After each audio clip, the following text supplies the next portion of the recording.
Tuhan itu ketika dia panggil orang, bukan karena kita mampu sebenarnya. Dia mau panggil orang yang mau secukup. Banyak yang mampu tapi tidak mau. Saya tabis majelis jemaah di mana-mana. Setiap kali persiapan tabis nanti 1-2 orang datang, Mbak Pendeta minta maaf.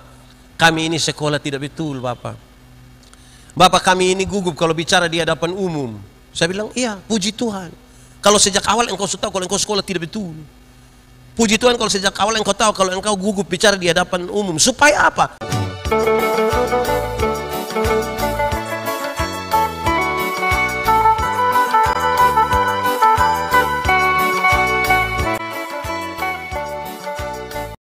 Saudara-saudara, kita berdoa untuk kita belajar dari firman Tuhan. Mari kita berdoa. Ya Tuhan Allah, kami mohon kepadamu, kuatkanlah dan teguhkanlah iman kami, supaya waktu di mana kami belajar firman Tuhan, biar ini menjadi waktu terbaik buat kami. Tolong kami Tuhan, supaya setiap kami yang Tuhan taruh di dalam hidup ini, apa yang kau katakan menurut firman-Mu, biar itu akan menjadi berkat bagi kami semua. Jauhkan semua penggoda pencobaan, biar dalam damai sejahtera-Mu kami belajar firman Tuhan. Kami rindu pada firman-Mu. Berfirmanlah bagi kami Tuhan, di dalam nama Yesus firman yang hidup itu kami berdoa. Amin. Saudara-saudara semuanya, shalom. Dalam sukacita kita hari ini, saya ajak kita merenungkan satu bagian pembacaan Alkitab dari kitab Kejadian pasal 17 ayat 1 sampai ayat yang ke-8. Kitab Kejadian pasal 17 ayat 1 sampai ayat yang ke-8.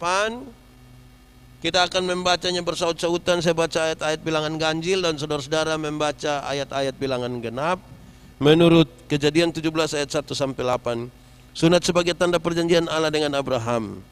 Ketika Abraham berumur 99 tahun, maka Tuhan menampakkan diri kepada Abraham dan berfirman kepadanya, Akulah Allah yang Maha Kuasa, hiduplah di hadapanku dengan tidak bercela.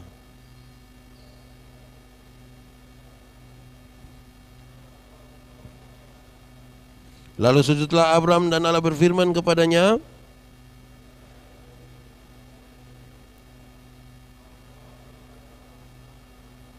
Karena itu namamu bukan lagi Abraham, melainkan Abraham, karena engkau telah kutetapkan menjadi bapa sejumlah besar bangsa.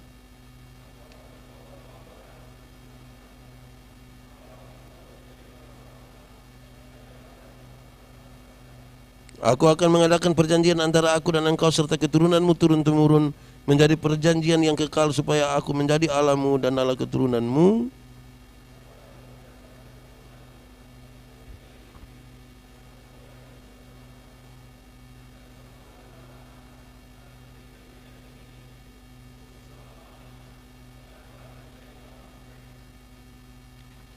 Baik, demikian firman Tuhan. Berbahagia setiap orang yang mendengar firman, memelihara dan melakukan dalam hidup setiap hari. Shalom.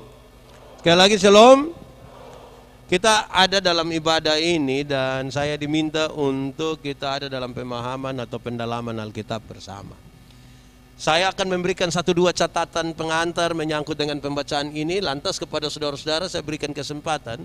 Ada yang mau bicara apa saja, pasti baiklah buat kita. Kita percaya Tuhan menaruh sesuatu pada kita untuk kemudian bisa saling menjadi berkat seorang dengan yang lain. Saya mulai dengan mengatakan begini, saudara-saudara, kita ini sering diperhadapkan pada pertanyaan begini, kenapa kalau ibadah-ibadah itu kaum bapak paling sedikit? Itu kan pertanyaannya begitu. Di dalam ibadah itu kehadiran-kehadiran tuh ibu-ibu pasti lebih banyak dari bapak-bapak. Saya sering ditanya dan saya bilang begini, pertama, karena memang jumlah ibu-ibu lebih banyak dari bapak-bapak. 1:7. Jadi kami hadir 1 tuh sama dengan ibu-ibu 7 orang. Itu jupeleder sebenarnya. Tapi yang kedua saudara, mari kita lihat bahwa rata-rata kita orang-orang di NTT ini, budaya kita menegaskan sesuatu yang cukup mempengaruhi sampai kenapa ibadah orang laki-laki itu sedikit. Apa itu? Kita ini sudah atur begitu rupa sampai laki-laki itu superior. Contoh, kalau ada anak laki-laki menangis, kita akan bilang, lu ke perempuan saja. Seolah-olah yang boleh menangis hanya perempuan. Kalau ada anak-anak perempuan keluar malam, kita bilang, Luki laki-laki saja. Seolah-olah yang boleh keluar malam hanya ada pengaruh. Ada. Pekerjaan-pekerjaan dengan risiko berat, itu bapak-bapak yang ambil.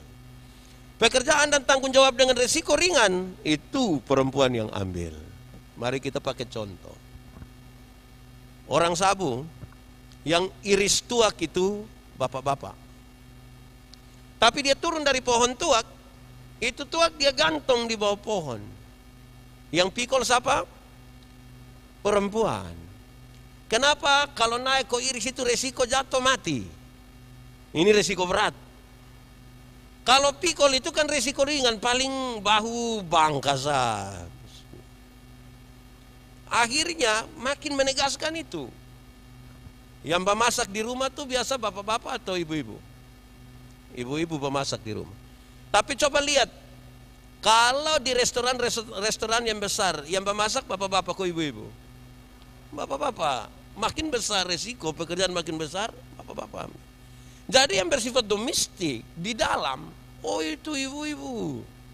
Kalau keluar, itu bapak-bapak. Sekarang kita mulai dengan pertanyaan. Lalu, ibadah ini resiko berat atau resiko ringan? Ibadah ini pekerjaan dengan resiko berat atau resiko ringan? Saudara lihat, itu cukup mempengaruhi kita pun cara pandang. Oleh sejumlah orang ibadah itu resiko ringan. Jadi kalau ada ibadah, itu mama-mama yang pi. Ada ibadah rumah tangga, bapak bisa ke telepon kasih tahu, mama sudah mama dong atur sudah kasih tahu sebelum bapak masih lemburin. Ibadah ibu-ibu yang pi. Sekarang kalau tiba-tiba di ibadah ada pengumuman begini, dalam rangka Natal tahun 2021, maka setiap keluarga diharapkan dapat mengumpulkan biaya untuk kepentingan Natal rayon. Per kakak itu 100.000 rupiah. Resiko besar atau kecil? Mama yang pi ibadah, keputusan kumpul uang tunggu tanya bapak. Karena ini resikonya besar. Jadi saudara-saudara, akhirnya memang kita pun keadaan tuh seperti ini. Sebelum saya masuk di sini, saya tambah dulu satu hal kecil dengan nilai besar. Saya bawa kaum bapak gereja Agape pelayanan di Rote. Satu hari Minggu setelah ibadah di gereja Betania Ba'a, kami ada dalam sharing kaum bapak. Kami bicara, tiba-tiba kami mengerucut dan bapak-bapak sepakat. Kenapa sampai ibadah kaum bapak itu sedikit orang? Jawabannya ialah karena bapak-bapak sibuk. Lantas pas kami semua sepakat semua, ada satu orang kaum bapak dari Agape, dia bilang, Pak Pendeta saya minta bicara sedikit. Saya bilang, oke silakan. Dia bilang begini, omong sibuk saya juga sibuk bapak. Omong sibuk saya juga sibuk. Saya pun perusahaan ada 6, tambah toko 1. Toko itu baru tutup itu kira-kira jam 9:30 malam. Kalau kita kas tinggal ini usaha dong, kok kita pergi gereja bareng 2 jam, itu kita kas mati uang belasan puluhan juta itu. Terus dia lanjut begini, tapi kenapa saya terima jadi majelis jemaat? Kenapa saya harus ikut ibadah kaum bapak? Kenapa saya harus pagi-pagi saya yang antar sepupu anak di sekolah, dan setiap kali dong naik oto baru saya sengaja kas panas oto supaya baca ame Alkitab bareng 1-2 ayat. Kan dia omong begini, kami semua penasaran mau tahu. Terus dia jawab begini, karena saya sayang sepupu anak. Karena saya sayang sepupu anak. Jadi saya langsung sambung. Oh, jadi macam kami ini tidak sayang anak kok. Hanya bapak saya yang tahu sayang anak. Terus dia lanjut, dia bilang begini, Pak Pendeta, saya baca Alkitab. Saya baca Alkitab, baca sampai di satu saat Tuhan ingin menghukum Salomo. Karena Salomo buat kuil penyembahan untuk dewa-dewi dari istri-istri. Tuhan sudah mau hukum dia, akhirnya Tuhan batal itu hukuman. Tuhan bilang begini, Salomo, oleh karena ayahmu Daud maka aku tidak menghukum engkau. Dia pakai bahasa Kupang, dia bilang, Salomo, oleh karena lupum bapa yang dia pun nama Daud itu yang buat saya tidak jadi hukum engkau. Terus ini orang sambung, Waktu saya baca di situ saya mengerti. Ternyata apa yang kita orang tua buat, kita bapak-bapak buat, itu Tuhan perhitungkan buat anak-anak kita. Amin ko. Ini dong sayang anak dong ko. Kita sayang apa yang kita orang tua buat ini Tuhan perhitungkan. Nah, karena itu sekarang saya baca ini. Satu kisah tentang kaum bapak yang baik ini. Tuhan kenapa memanggil Abraham? Jawabannya adalah supaya Abraham melihat, mengalami, merasakan, terus pergi mengatakan pada orang lain. Ini panggilan jadi saksi. Melihat, mengalami, merasakan, terus kemudian sudah pergi untuk bicara kepada orang lain. Terus saudara-saudara, yang menarik dari pembacaan ini adalah percakapan ini menarik ketika Tuhan bilang begini, Abraham, engkau akan menjadi bapa sejumlah besar bangsa. Karena itu namamu bukan lagi Abram, tetapi Abraham. Ini mau jadi bapa sejumlah besar bangsa, ini hanya ganti nama begini, ini bahaya. Ini akan jadi bapa bagi semua orang percaya di seluruh dunia. Kok hanya ganti nama? Apa dia maksud? Walaupun dia hanya ganti nama saudara-saudara, tapi ini tidak sama dengan kita pun anak-anak dong yang dari kampung dia pun nama Yakobus, orang panggil Ako. Terus sekolah berang 6 bulan di Kupang, dia bilang jam panggil saya Ako, panggil saya Jeko. Itu tidak sama, itu beda. Ini tidak sama dengan kita pun anak dong di kampung dia pun nama Maria, orang biasa panggil Mia. Terus datang di Kupang dia bilang jam panggil saya Mia, panggil saya Manohara. Wah itu tidak sama. Kenapa saudara? Pergantian nama dari Abraham menjadi Abraham ini sebuah proklamasi, sebuah titik balik, sebuah prasasti di mana ingin mengatakan bahwa masa lalu tidak bisa dirubah, tapi sekarang masa depan mau dirancang. Masa lalu tidak bisa dirubah. Sekarang masa depan mau dirancang bersama Tuhan. Apa itu? Ini baik untuk sebentar kita diskusi. Satu, Abraham.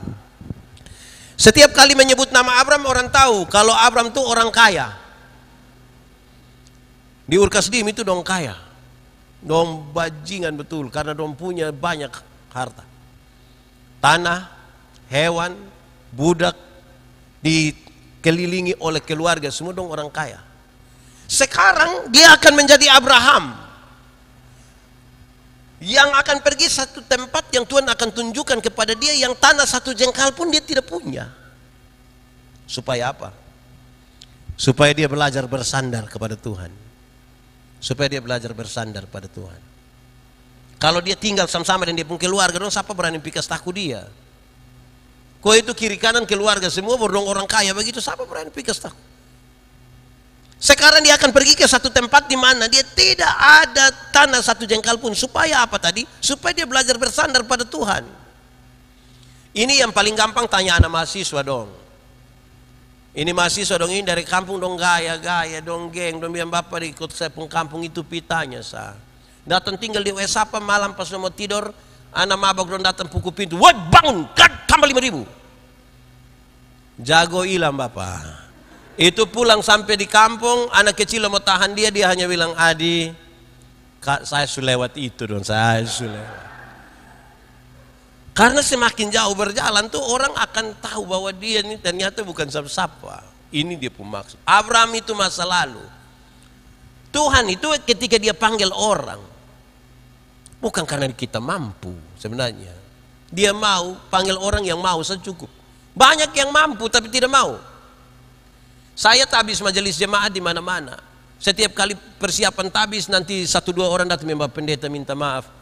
Kami ini sekolah tidak betul Bapak. Bapak kami ini gugup kalau bicara di hadapan umum. Saya bilang iya, puji Tuhan. Kalau sejak awal engkau sudah tahu kalau engkau sekolah tidak betul. Puji Tuhan kalau sejak awal engkau tahu kalau engkau gugup bicara di hadapan umum. Supaya apa? Supaya engkau belajar bersandar kepada Tuhan. Besok kalau minta tolong beliau ini pimpin ibadah di sini, ini malam dia tidak tidur, dia berdoa sah. Tapi coba panggil ame satu yang dia rasa, dia bilang, khotbah itu kecil, kok ini tiap hari. Kira-kira orang yang begitu dia berdoa lah, kok tidak? terus tidak berdoa. Kok dia sudah tahu kok. Saudara tahu hal ini seberapa pentingnya? Terlalu penting. Kita pun pemilihan majelis jemaat. Kadang-kadang dong bilang begini, pilih dia. Pilih bab tua yang ada oto. Supaya kalau pas acara-acara nah tinggal pakai bab tua. Padahal bab tua tidak mau. Betul kok? Di Moria ada begitu kok. Jadi kita pilih orang, akhirnya banyak penatua, diaken, pendeta, pengajar suka omong ini kalimat. Sebenarnya saya tidak mau. Tapi habis dong usul jadi yang mau saya bermasalah, apalagi yang sebenarnya tidak mau. Jadi ini satu panggilan yang menarik ini. Kedua, Abram. Setiap kali menyebut nama Abram, orang tahu kalau Abram itu suami yang tidak setia. Suami yang tidak setia. 99 tahun. Dia pu umur. Itu berarti dia tunggu selebih dari 20 tahun. Tunggu. Istri tidak melahirkan, tidak hamil, maka dia berpikir untuk jalan lain. Dalam budaya mereka, perempuan tidak boleh atur-atur laki-laki. Laki-laki atur-atur perempuan boleh. Perempuan tidak boleh atur laki-laki. Tapi coba lihat kisah di mana Sarah mau supaya Abram dengan Hagar. Abram tidak ada satu kalimat juga. Saya bayangkan kalau kita dramatisir itu pasti don dua sutua-tua duduk jo. Sarah bilang dia bilang, "Bapak, yo, Bapak mau ada anak sama saya sutua ini. Jadi kalau Bapak mau Bapak pideng kita pun pembantu sah." Saya bayangkan Abram pasti dia duduk korek-korek kuku ini baru dia bilang, "Kalau mama rasa itu baik Bapak ikut sawi memang ini bab tua memang sudah lalu betul."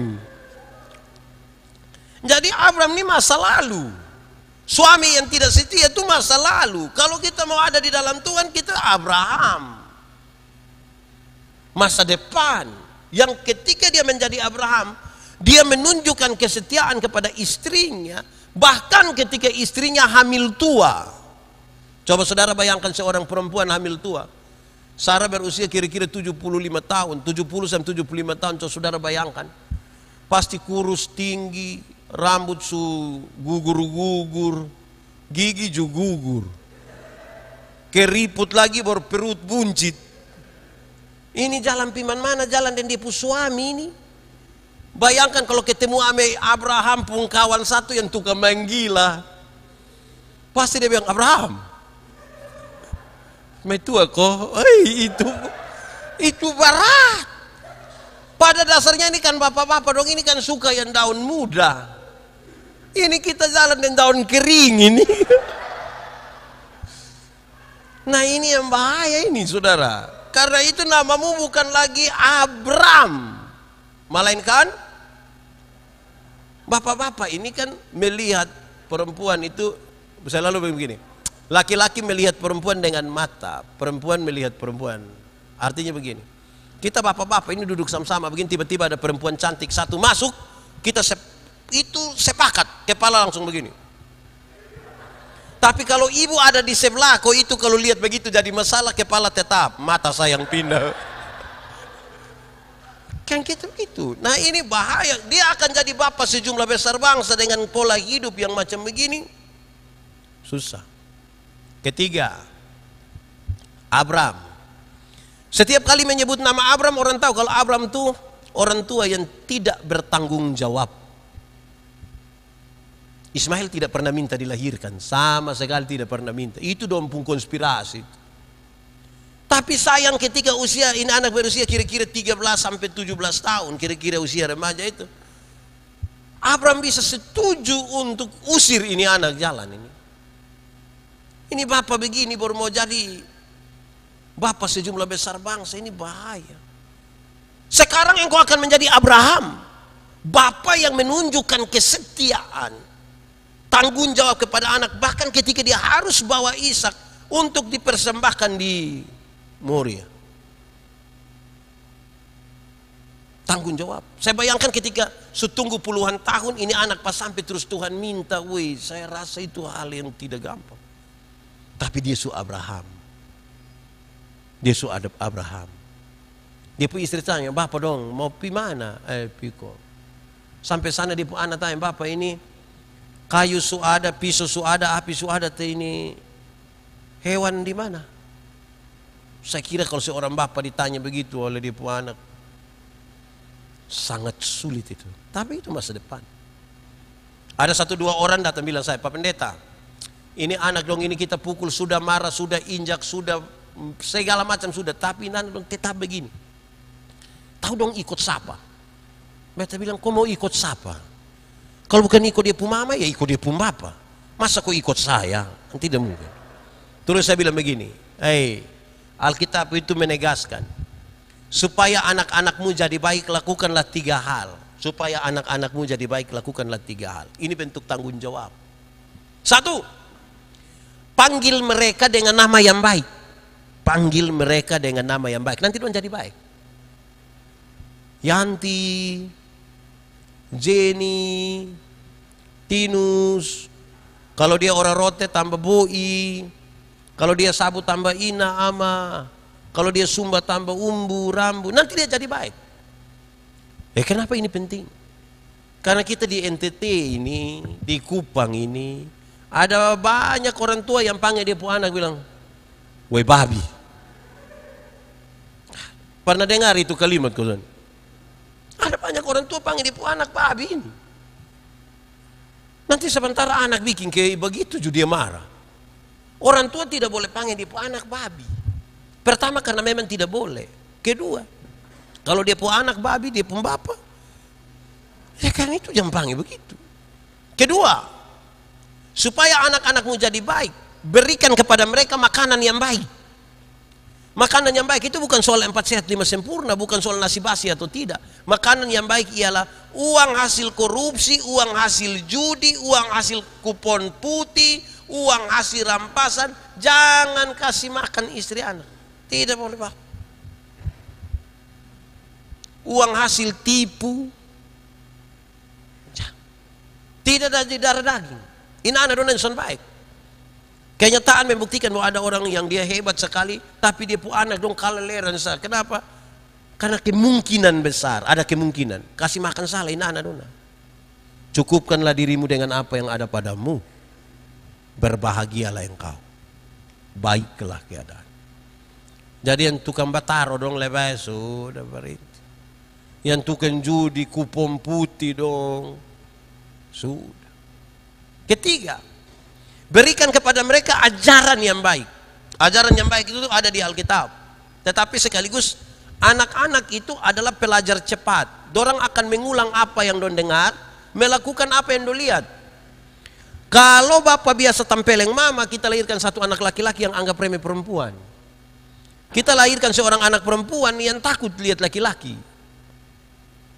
Jadi Tuhan bilang engkau jangan jadi Abraham. Sekarang engkau jadi Abraham. Keempat, habis ini kita bicara Abraham. Setiap kali menyebut nama Abraham, orang tahu kalau Abraham berani keluar dari kampung itu karena ada janji. Abraham, pergilah ke satu tempat yang akan kutunjukkan kepadamu. Aku akan. Berdasarkan janji itu Abraham berani keluar.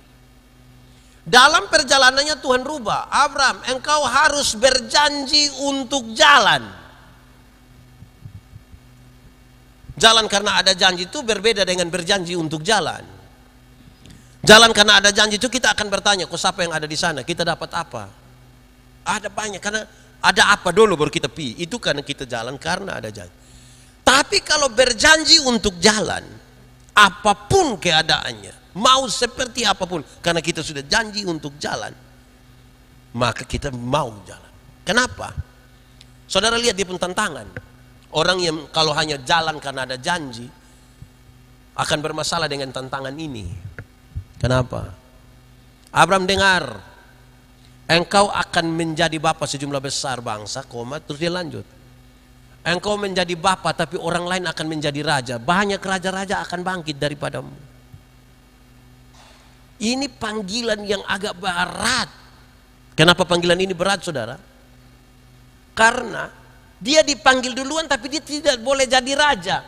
Dia cukup jadi bapa saja. Yang jadi raja orang lain. Wih, ini panggilan berat ini. Kita ini kalau kita datang duluan kan mesti kita yang jadi bos. Apalagi bapak-bapak.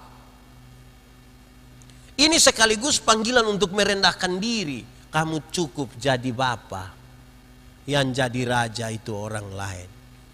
Kita ini di rumah susah. Saya bilang ini ibu-ibu dong ini. Bunuh ayam dong kasih bapak itu. Bapak yang makan dia pun dada, dia pun paha. Anak dong dapat kuku, leher dan kepala. Terus kita omong juga nanti mam tuh bilang, tahu sendiri teh ini bapak pun ayam kesayangan ini jadi. Makan teh ini, kalau ini isap-isap saja baik ini kuku ini. Padahal bapak ini sudah tinggal mau mati saya ini. Bayangkan kita duduk-duduk ini nanti ada makanan nanti bapak duluan saja. Sabar kok bapak bagi dulu. Ini akhirnya ini bapak dong ini rasa tidak bisa kalah. Akhirnya bapak-bapak akan bilang, sakal su A, sakal su BB. Padahal yang AB itu anak TK. Anak TK dong kalau ada sekolah kita lewat dong hafal huruf itu dong bilang A, B, BA dibaca. Jadi kalau pulang kota kuju bab tua bilang, saya kalau su AA, saya kalau su BB, tanya bab tua bilang TK di, jangan coba-coba. Itu tanya waktu mati. Yang kedua itu panggilan untuk menjadi berkat. Bapak cukup jadi bapak nanti orang lain yang jadi raja. Itu panggilan untuk menjadi berkat. Panggilan untuk menjadi berkat ini kita mesti berkorban, betul-betul berkorban.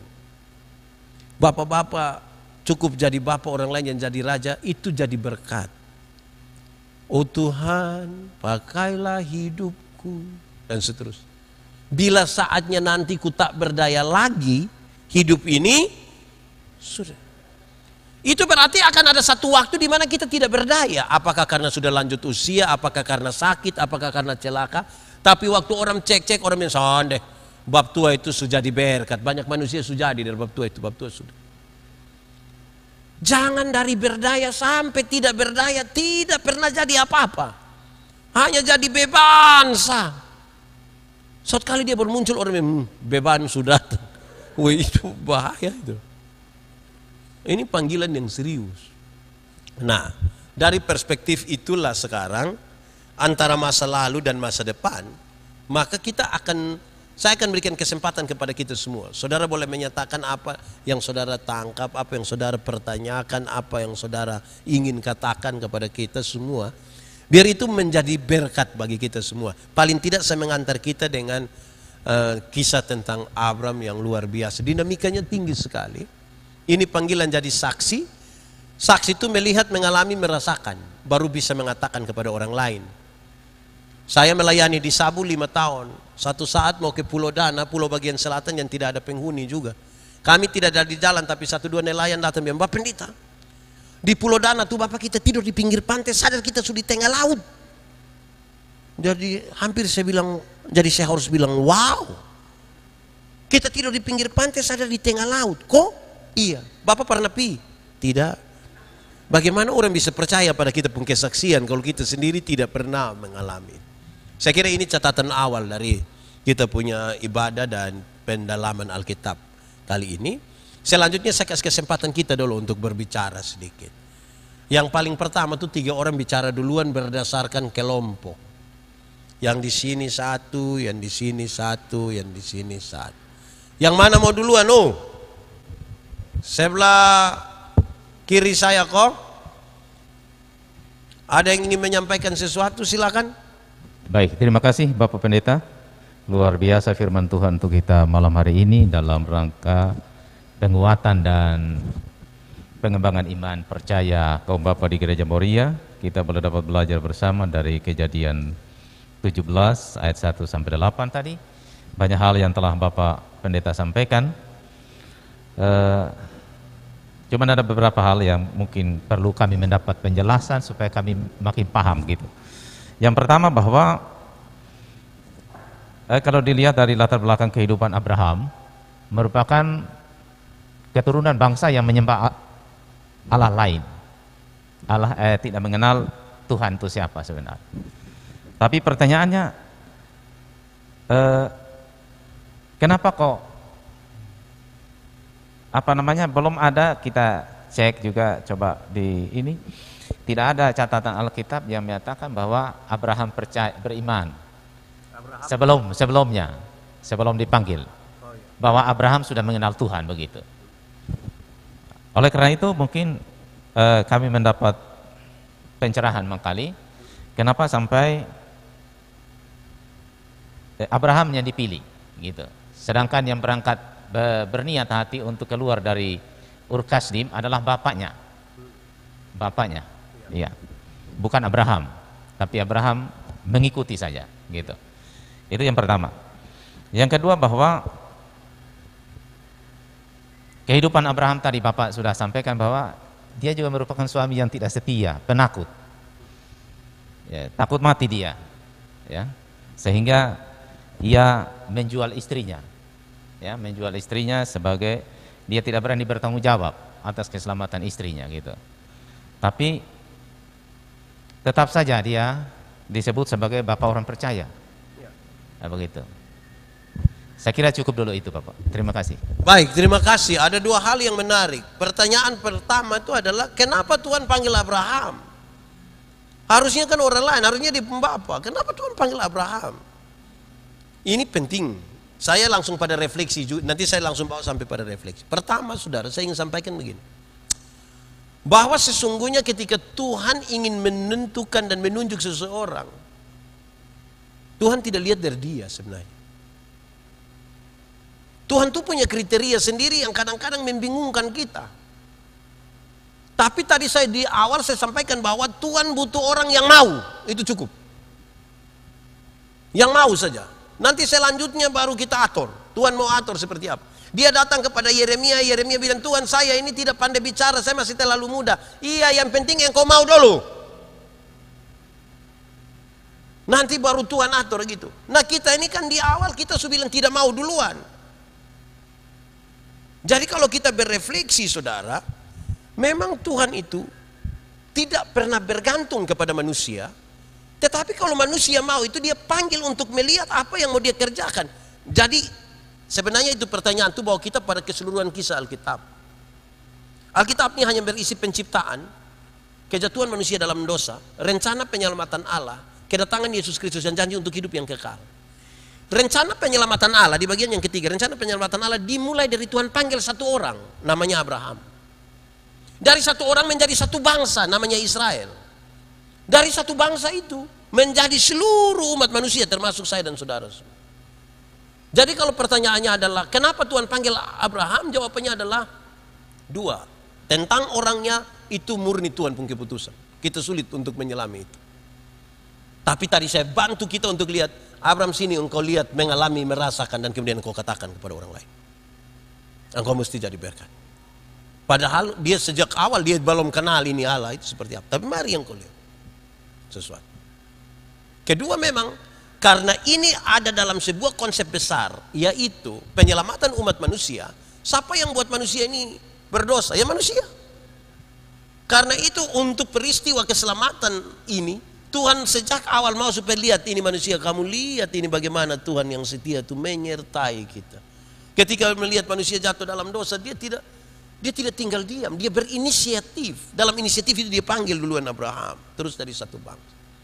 Tuhan tuh, saya kapan hari duduk makan dengan teman-teman, waktu duduk makan, saya bilang Tuhan tuh terlalu luar biasa ya.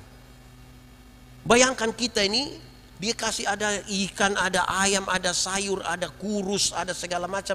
Untuk kesekut kita pun diri kita bisa makan begini. Ini beda dengan robot, beda dengan HP, beda dengan semua. Disinilah kita melihat bagaimana sebuah kehendak bebas. Tuhan bilang, Adam, ingat, semua dalam taman ini boleh kau makan, ini tidak boleh. Hawa pun sorong tangan begini, Tuhan lihat ke tidak? Tuhan tahu ke tidak? Tahu. Tapi Tuhan tidak pukul di tangan. Dengan maksud apa? Dia mesti bertanggung jawab terhadap semua hal yang dia ambil sebagai sebuah keputusan. Waktu dia sudah jatuh dalam dosa, Tuhan datang tanya, "Oi, kenapa kau begini dengan bapak kami?" Oh, Tuhan bikin bapak kasih dong pakian, kasih makan bapak, terus Tuhan bilang, "Sekarang keluarlah dari taman." Ada konsekuensi di balik itu. Dalam bahasa Mazmur dia bilang, siapakah yang seperti Tuhan yang menciptakan kita hampir sama dengan semua dia kasih. Ibarat motor, gas, rem, ban dia kasih semua. Terus dia bilang, "Lu bawa sudah. Mau bawa dengan 180 ju, silahkan. Ban ada 2, kalau kita mau keluar rumah dengan 1 ban ju, silahkan." Tapi kan ada konsekuensi di situ. Nah, itu pertama. Kedua, pertanyaannya adalah, kok Abraham ini manusia yang tadi disebutkan, suami yang tidak setia, bapak yang tidak bertanggung jawab, orang, kok bisa dia menjadi bapak semua orang percaya nih? Tidak adakah orang yang lebih baik kah? Begitu. Jadi saudara-saudara, memang saya mulai dari teori tentang keselamatan dulu. Teori tentang keselamatan itu begini. Orang-orang pekabaran Injil dong yang mulai omong ini. Dia bilang begini, dosa itu melanggar kehendak Allah. Betul kok? Pertanyaan kedua adalah, lalu setiap hari kita langgar kehendak Allah berapa kali? Kita ini langgar kehendak Allah berapa kali? 1 hari. Banyak kok sedikit? Oke. Terus orang penginjilan begini, anggaplah 1 hari kita bikin dosa 3 sah. Dosa pikiran 1, perkataan 1, perbuatan 1. 3 Kalau 1 hari 3, 1 bulan berapa? 3 kali 30 hari, 90. 1 tahun berapa? 90 kali 12 bulan, 1080, taruhlah 1000. Kalau 1 tahun 1000 dosa, mari coba kita kali dengan kita umur sekarang. Saya 44 tahun, kali 1000 berarti 44.000. Kau umur berapa sekarang? 23 kali 1000 bisa masuk surga. Makin tua botol makin berdosa Bapak. Kok tiap ini baru 1 hari 3, apalagi kalau 1 hari tidak bisa hitung. Lanjut lagi. Lalu kita baca firman bilang, upah dosa ialah, itu dosa banyak, kok dosa sedikit? Sedikit tidak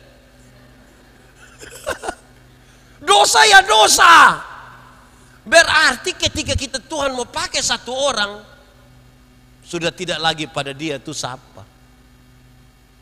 Kalau mau melihat keuntungan manusia ini, kita tidak ada yang baik. Tapi syukur kepada Tuhan yang memanggil Abraham, memanggil bapak, memanggil kakak, memanggil kita semua untuk menjadi bagian dalam proses yang luar biasa. Dia panggil 1 orang jadi 1 bangsa, jadi semua umat manusia. Saya baru tadi menuju sini, saya bikin 1 status di Facebook bilang begini, iblis itu ketika dia tidak bisa buat kita jadi orang jahat, maka dia bisa buat kita untuk menjadi orang yang merasa lebih baik dari orang lain. Dia suruh kita bikin jahat, kita becan mau. Maka dia akan bikin kita kok seolah-olah yang ini rasa dia kayak lebih baik dari ini. Itu juga iblis pun kerja. Jadi kita sulit untuk mau membebaskan diri hidup. Kemudian kita disebut layak untuk Tuhan pakai. Tidak. Atau begini, satu saat ada 1 orang ikuti saya punya video tentang kasih itu indah. Dia telepon saya, cari saya punya nomor HP, dia telepon saya, Pak Pendeta, dia kasih tahu, Pak Pendeta, saya ini terganggu dan Pak Pendeta pohotbah. Kenapa? Pak bilang kasih itu indah, kita mesti mengampuni segala macam. Terus dia bilang begini, saya menikah baru 1 bulan Pak Pendeta, tapi saya ini pulang rumah sana ketemu saya punya istri tidur dengan laki-laki lain di kami pun tempat tidur kamar utama. Sudah 2 kali Pak Pendeta. Saya bilang bukan 2 kali. Dia bilang, Pak Pendeta, yang Pak tangkap itu 2 kali. Yang Pak tidak tahu itu mungkin ada 30 kali. Itu kita tidak tahu. Jadi, saya tanya, jadi? Dia bilang, jadi Pak, cerai. Saya akan cerai. Saya bilang, hai, kau lu punya dasar kau mau cerai. Dia bilang, Pak, kau Alkitab juga bilang begitu. Kecuali karena zina. Terus saya bilang, oke. Kalau begitu saya omong beberapa hal, habis itu pulang lu cerai sudah Saya bilang dia, pertama, ayat Alkitab yang bilang kecuali karena zina, itu tidak ditujukan kepada orang, itu ditujukan kepada orang-orang yang tidak mau diatur. Musa bilang begini, Tuhan tidak mau itu perjanjian, tapi karena lu berkeras hati, ini dia belum terganggu. Kedua saya bilang begini, Alkitab tidak bilang bahwa karena dia berzina dari cere sudah. Alkitab tidak bilang begitu. Dia belum terganggu. Yang ketiga ini dia terganggu. Ketika saya bicara tentang dosa, saya bilang, dia bilang begini, Pak, menurut Pak dosa berzina itu apa, Pak? Menurut Pak berzina itu apa? Berzina itu karena dia kena tangkap 2 kali, itu berzina kan namanya? Dia diam. Saya bilang Alkitab itu bahkan menunjukkan hal yang lebih ngeri tentang dosa perzinahan. Bukan karena engkau kedapatan tidur sama-sama, waktu engkau baru melihat dan menginginkan saja engkau telah berzina. Saya tanya, Pak, pagi-pagi di kantor tutup mata tidak lihat itu ibu-ibu belum di kantor. Nona dong ada celana umpan semua begini. Terus saya bilang, sudah saya omong itu, saya lihat kok cere sudah. Beberapa minggu kemudian dia telepon saya, Pak Pendeta, saya tidak jadi cere. Kok itu hari semua cere? Saya tidak kawin dia pun baik sebab apa? Karena saya belum tentu lebih baik dari dia. Apa maksudnya? Di hadapan manusia saya bisa menahan diri untuk tidak pencuri. Bisa. Orang masa pendeta yang dipencuri kan tidak mungkin. Tetapi di dalam saya pemikiran perasaan ini Bapak orang tidak tahu. Jadi dosa jangan diartikan hanya sekedar apa yang kelihatan. Supaya di titik itu kita paham bahwa Tuhan sampai panggil Abraham bukan karena dia baik. Bukan karena kebaikanmu, bukan karena fasilidamu, bukan karena kecakapanmu, semua karena anugerahnya. Kan begitu dia, Pak. Saya kira itu yang bisa saya sampaikan. Silakan yang dari sini, ibu-ibu, bapak-bapak, boleh menyampaikan sesuatu. Orang tua dong, ada yang mau bicara, silakan. Terima kasih Pak Pendeta. Saya mungkin agak keluar dari judul pembacaan tadi, mungkin di luar. Tetapi satu kalimat yang bisa tersambung dengan apa yang Pak Pendeta jelaskan tadi, bahwa Abraham itu adalah salah satu orang yang jahat, yang usir Ismail, usir. Tadi Pak Pendeta katakan bahwa ini balik. Ini saya ada baca beberapa referensi antara dari sebelah dengan kita, yang mengatakan Ishak atau Ismail yang dikorbankan. Menurut mereka Ismail. Menurut kita Ishak. Yang mereka sangat fokus di situ, dan hampir-hampir saya mengiyakan bahwa menurut Alkitab Ismail itu diusir pada saat dia masih kecil, masih bayi, oleh karena itu digendong. Tadi Pak Pendeta bilang dia sekitar umur 16-17 tahun, sama seperti kata mereka. Nah, kalau umur itu, apakah patut itu digendong? Nah, itu mereka mengatakan bahwa kita bohong. Mengapa? Karena kita bilang di dalam Alkitab itu, di dalam Alkitab mengatakan bahwa Ismail itu digendong dan ditaruh satu tempat, mau dibuang oleh istri ibunya, tapi dengar dia menangis, akhirnya kasihan. Ya. Karena kalau itu tidak mungkin, maka Alkitab itu bohong. Mana mungkin anak umur 16-17 tahun kok digendong kayak bayi?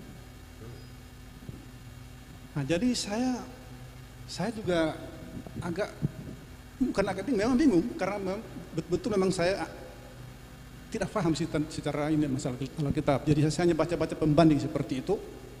Kebetulan saya ketemu salah satu itu. Kemudian saya baca di Alkitab bahwa Ismail itu diusir oleh Abraham dan di satu tempat tadi itu dibiarkan oleh ibunya. Ternyata dia menangis. Ya. Apa iya dia anak umur 16-17 tahun merengek seperti itu? Ya. Itu juga seperti saya mengiyakan kata di sebelah bilang, itu tidak, itu bohong. Masa iya anak remaja merengek digendong? Tidak mungkin. Dan memang logika saya pun demikian, tidak mungkin bisa digendong. Nah, itu yang membuat saya bingung Pak Pendeta. Jadi saya mungkin pada kesempatan ini saya pengen untuk mendapat penjelasan yang detail itu supaya saya agak tidak bingung begitu. Jadi minta maaf tadi sekali lagi kalau saya tidak fokus pertanyaan kepada pembacaan tadi, dan hanya satu poin yang saya kebetulan Pak Pendeta tadi singgung, bahwa Ismail itu dibuang pada umur 16-17 tahun. Saya teringat di masa lalu yang saya bilang tadi. Untuk itu saya mohon Pak Pendeta memberikan penjelasan kepada kita pada malam hari ini biar saya mengerti. Terima kasih. Oke, terima kasih. Mari kita lihat Kejadian pasal 16, Hagar dan Ismail. Adapun Sarai istri Abram itu tidak beranak. Ia mempunyai seorang hamba perempuan, orang Mesir, Hagar namanya. Berkatalah Sarai kepada Abram, engkau tahu Tuhan tidak memberi aku melahirkan anak, karena itu baiklah hampiri hambaku itu, mungkin oleh dia aku dapat memperoleh seorang anak. Dan Abram mendengarkan perkataan Sarai. Jadi Sarai istri Abram itu mengambil Hagar hambanya, orang Mesir itu, yakni ketika Abram telah 10 tahun tinggal di tanah Kanaan. Lalu memberikan kepadanya Abraham suaminya untuk menjadi istrinya. Abram menghampiri Hagar, lalu mengandunglah perempuan itu. Ketika Hagar tahu bahwa ia mengandung, maka ia memandang rendah akan nyonyanya itu. Lalu berkatalah Sarai kepada Abraham, penghinaan yang telah kuderita ini adalah tanggung jawabmu. Akulah yang memberikan hambaku ke pangkuanmu. Tetapi baru saja ia tahu bahwa ia mengandung, ia memandang rendah akan aku. Tuhan kiranya yang menjadi hakim antara aku dan engkau. Kata Abraham kepada Sarai hamba itu, di bawah kekuasaanmu perbuatlah kepadanya apa yang kau pandang baik. Lalu Sarai menindas Hagar sehingga ia lari meninggalkannya. Lalu malaikat Tuhan menjumpainya dekat suatu mata air di padang gurun, yakni dekat mata air di jalan ke Syur. Katanya, Hagar hamba Sarai, dari manakah datangmu dan kemanakah pergimu? Jawabnya, aku lari meninggalkan Sarai nyonyaku. Lalu kata malaikat Tuhan kepadanya, kembalilah kepada nyonyamu, biarkanlah engkau ditindas di bawah kekuasaannya. Lagi kata malaikat Tuhan itu kepadanya, aku akan membuat sangat banyak keturunanmu sehingga tidak dapat dihitung karena banyaknya. Selanjutnya kata malaikat Tuhan itu kepadanya, engkau mengandung dan akan melahirkan seorang anak laki-laki dan akan menamainya Ismail, sebab Tuhan telah mendengar tentang penindasan atasmu itu, seorang laki-laki yang lakunya seperti keledai liar. Demikianlah nanti anak itu tangannya akan melawan tiap-tiap orang, dan tangan tiap-tiap orang akan melawan dia, dan di tempat kediamannya akan menentang semua saudaranya. Kemudian Hagar menamakan Tuhan yang telah berfirman kepadanya itu dengan sebutan, engkaulah El-Roi, sebab katanya, bukankah di sini kulihat dia yang telah melihat aku. Sebab itu sumur tadi disebutkan orang sumur Laheroi, letaknya antara Kades dan Berel. Lalu Hagar melahirkan seorang anak laki-laki bagi Abraham, dan Abraham menamai anak yang dilahirkan Hagar Ismail. Abraham berumur 86 tahun ketika Hagar melahirkan Ismail. Ini 86 tahun ini. Pembacaan tadi Abraham 99 tahun. Ini pas yang ini sebelum ini siapa lahir ini. Jadi sebenarnya kita bisa dari sini saja kita bisa lihat dia punya jarak. Karena baru lahir itu kan belum langsung dibuang di 86 tahun. Sementara Abraham waktu itu 99 tahun. Dan saya kira ini sudah bisa memberi jawab terhadap. Nah, saudara-saudara, kita kembali kepada pernyataan itu untuk soal umurnya. Tapi yang menarik di sini saudara adalah bahwa don di sebelah omong begitu bahwa Ismail bukan Ishak, kita pun Ishak bukan Ismail. Lalu ini bagaimana ya sebenarnya? Saya ingin mengatakan bahwa begini, kapan sih itu don punya buku ada? Don buku ada kapan itu? Kalau kita bicara tentang dom punya agama, dom punya rasul, itu kira-kira 600 tahun setelah Yesus ada baru beliau ada. Sangat tidak mungkin dom pembuku mendahului kita punya. Sangat tidak mungkin untuk itu. Itu pertama. Tapi yang kedua ini penting, terlalu penting. Saya akan bicara dua hal yang penting ini. Saya baca satu buku ditulis oleh Denny J.A. Dia bicara tentang 11 pergeseran budaya di era Google. Salah satu yang menjadi pergeseran itu adalah dua agama paling besar meyakini dua hal yang berbeda. Apa yang berbeda? Agama yang satu mengatakan Yesus itu, Tuhan Yesus itu tidak mati. Disalib, dia digantikan. Sementara di kita punya percaya bahwa Yesus mati. Kalau ada dua hal yang sangat-sangat berbeda seperti itu, maka sudah pasti satu harus salah, satu harus benar. Tidak bisa dua-dua benar. Tidak bisa dua-dua benar. Karena satu bilang mati, satu bilang digantikan. Tidak bisa dua-dua benar. Itu dulu dia pun fakta pertama. Yang kedua, satu saat saya KKR di Madura. Saya diperhadapkan pada sebuah tantangan menarik. Boleh sebut nama Yesus kok tidak? Boleh sebut nama Yesus kok tidak? Saya singkat, waktu kembali Kupang saya bicara yang 1-2 orang, dom pendeta nih. Saya bicara tentang ini, dom yang begini, kenapa tidak sebut saja Isa Al-Masih? Kok kenapa harus sebut begitu? Kan itu ada di Alkitab, Al-Quran segala macam dong ngomong.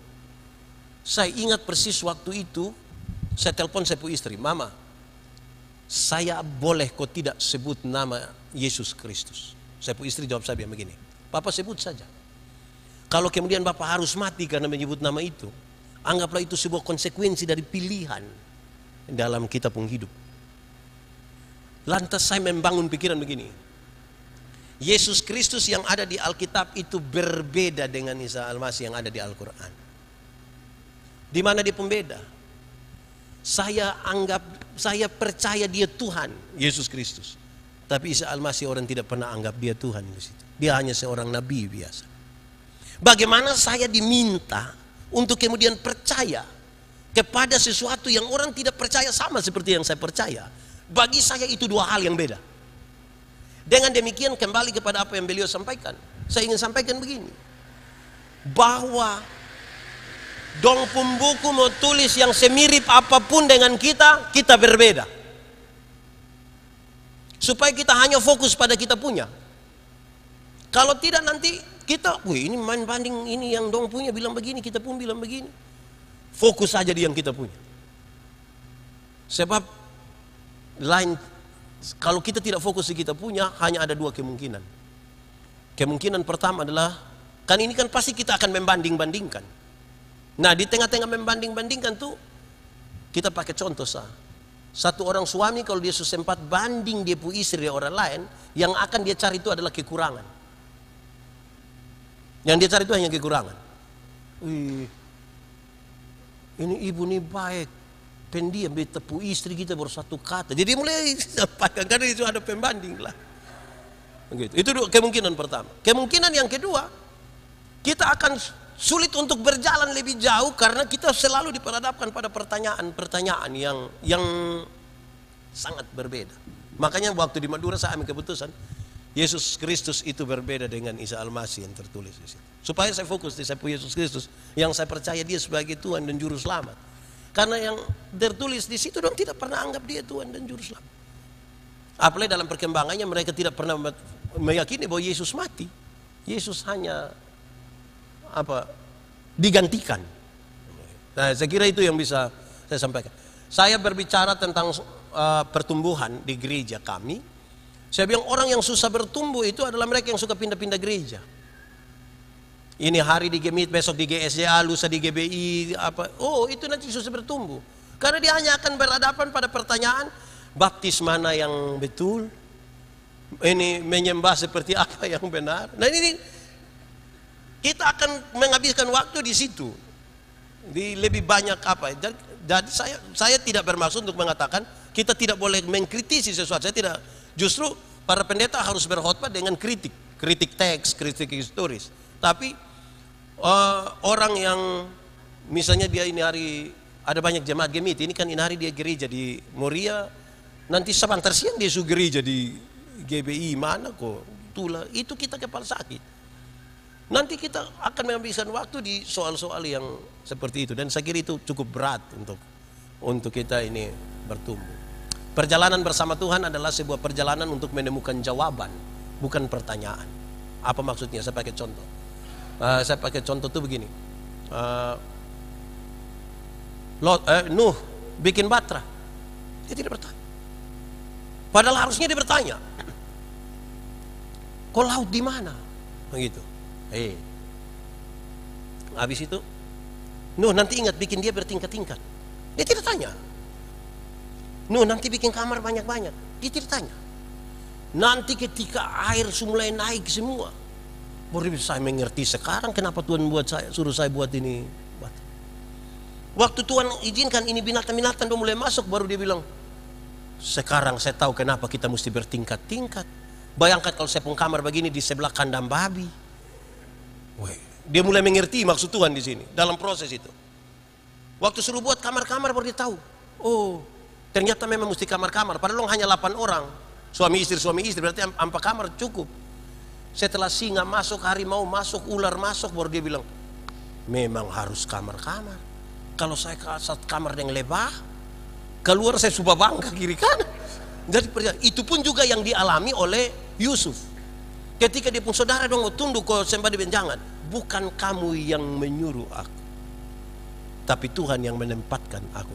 Itu prosesnya cukup panjang baru dia ambil sebuah kesimpulan tentang iman. Nah, kenapa tadi saya minta kita fokus kepada apa yang kita imani? Jawabannya adalah begini. Presiden Indonesia ini siapa? Jokowi. Kalau saya tanya, saudara tahu dari mana? Pak saudara akan bilang televisi, koran, radio, baca dia punya biografi segala macam. Berdasarkan pengetahuan ini, coba sekarang kita pergi ke Istana Negara. Kira-kira kita bisa ketemu Pak Jokowi kotol. Pas sampai pas Pampres akan tanya, siapa? Saya Manobe Bapak. Dari mana? Dari Kupang. Datang untuk pulang. Padahal kita sudah tahu tentang dia ini. Lalu kenapa Jokowi punya istri dan anak tidak diinterogasi begitu? Kenapa Jokowi punya istri anak tidak menurut saudara Jokowi punya istri anak ke Istana Negara ditanya begitu oleh Pas Pampres kok tidak? Kenapa dong tidak ditanya tapi saya ditanya? Jawabannya ringan saja. Karena mereka bukan sekedar tahu tentang Jokowi, tapi dorang punya relasi dengan Jokowi. Relasi itu yang memungkinkan dong memahami sesuatu yang lebih dari perjalanan hidup bersama-sama dengan Jokowi. Kalau saya kan hanya tahu saja karena baca dia punya buku segala macam. Itu di titik yang paling tinggi dia persis seperti doa. Doa bukan kata-kata, doa relasi. Masih banyak orang tuh berdoa tuh berkata-kata bukan berrelasi. Kalau saya dengan adik ini kami dua kenal baik, kami dua punya relasi. Saya jalan kaki, dia naik motor, ketemu saya di jalan, tanpa saya minta dia berhenti, tanpa saya minta. Karena kami dua punya relasi. Pak Pendeta mau kemana? Naik, karena kami dua punya relasi. Tapi kalau kami dua tidak kenal, tidak punya hubungan, tidak ada relasi, saya jalan kaki, dia naik motor, ketemu saya di jalan, dia berhenti juga, dia bilang, ojek kok om. Ini dia cek. Jadi relasi itu paling penting. Nah, bagaimana relasi itu? Fokus. Fokus. Kita boleh tahu, boleh belajar semua hal, tapi hal yang menyangkut dengan iman kita mesti betul-betul putus di situ, fokus di situ. Saya kira itu yang saya sampaikan. Dari sebelah silakan. Ibu-ibu dong badan besar-besar di sini. Silakan. Ibu pendeta jangan, biar yang silakan kok. Mama kok. Mike so ada di situ, terjadilah. Maka jadilah. Silakan. Salam. Ya, saya hanya mau menyampaikan beberapa hal yang tentunya berhubungan dengan bahan atau perenungan yang sudah Bapak Pendeta sampaikan dalam kaitan dengan penyegaran dan juga membangkitkan semangat kaum bapak di Jemaat Moria Liliba. Ini yang menjadi fokus dari pikiran saya. Sungguh yang pertama, sungguh saya dan tentu kami semua bersyukur dengan pelayanan yang terjadi pada hari ini bersama dengan UPP dan BP Kaum Bapak Moria Liliba, dapat menghadirkan Bapak Pendeta Yandi Banobe untuk bisa membawakan PA bagi kita dengan materi-materi yang begitu menyegarkan. Dan harapan besar dari saya sebagai salah satu pelayan di sini, tentunya juga dengan Mama Pendeta Jen, bahwa kehadiran Pak Pendeta Yandi dan juga pelayanan PA pada malam ini terutama sungguh bisa menjadi berkat dan menjadi sebuah dorongan motivasi untuk kaum bapak jemaat Moria Liliba bisa lebih bersemangat, bisa lebih membangun satu pola pemahaman, pola pikir yang baru, seperti Abraham yang menjadi Abraham terhadap pelayanan kaum bapak di jemaat Moria Liliba. Itu yang paling utama, karena itulah sesungguhnya yang saya lihat secara tersirat dari tujuan dari PA dengan menghadirkan Bapak Pendeta Yandi Manobe di sini. Sehingga pada hari-hari yang akan datang dalam pelayanan kaum bapak, apapun itu program-program kaum bapak, ya, walaupun Bapak Pendeta Yandi tidak ada, tetapi kehadiran kita akan semakin baik. Amin Bapak-bapak? Amin. Iya, puji Tuhan. Saya catat yang bilang amin. Ya, tentunya ada hal-hal yang patut direnungkan dengan sungguh oleh kita sekalian mengikuti PA saat ini dalam materi yang ada, yaitu bahwa yang pertama, Allah membuat perjanjian kasih karunia itu dengan Abraham, bukan dengan Sarah. Bapak-bapak perlu merenungkan, saya sangat senang sekali dua pertanyaan kritis yang bisa membuka wawasan dalam Alkitab bagi kita semua.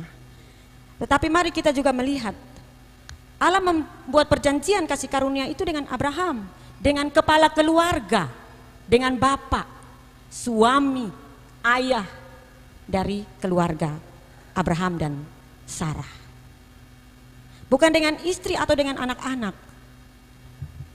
Itu berarti bahwa bapak-bapak lah yang Allah rindu untuk memakai menjadi berkat bagi keturunan bapak-bapak.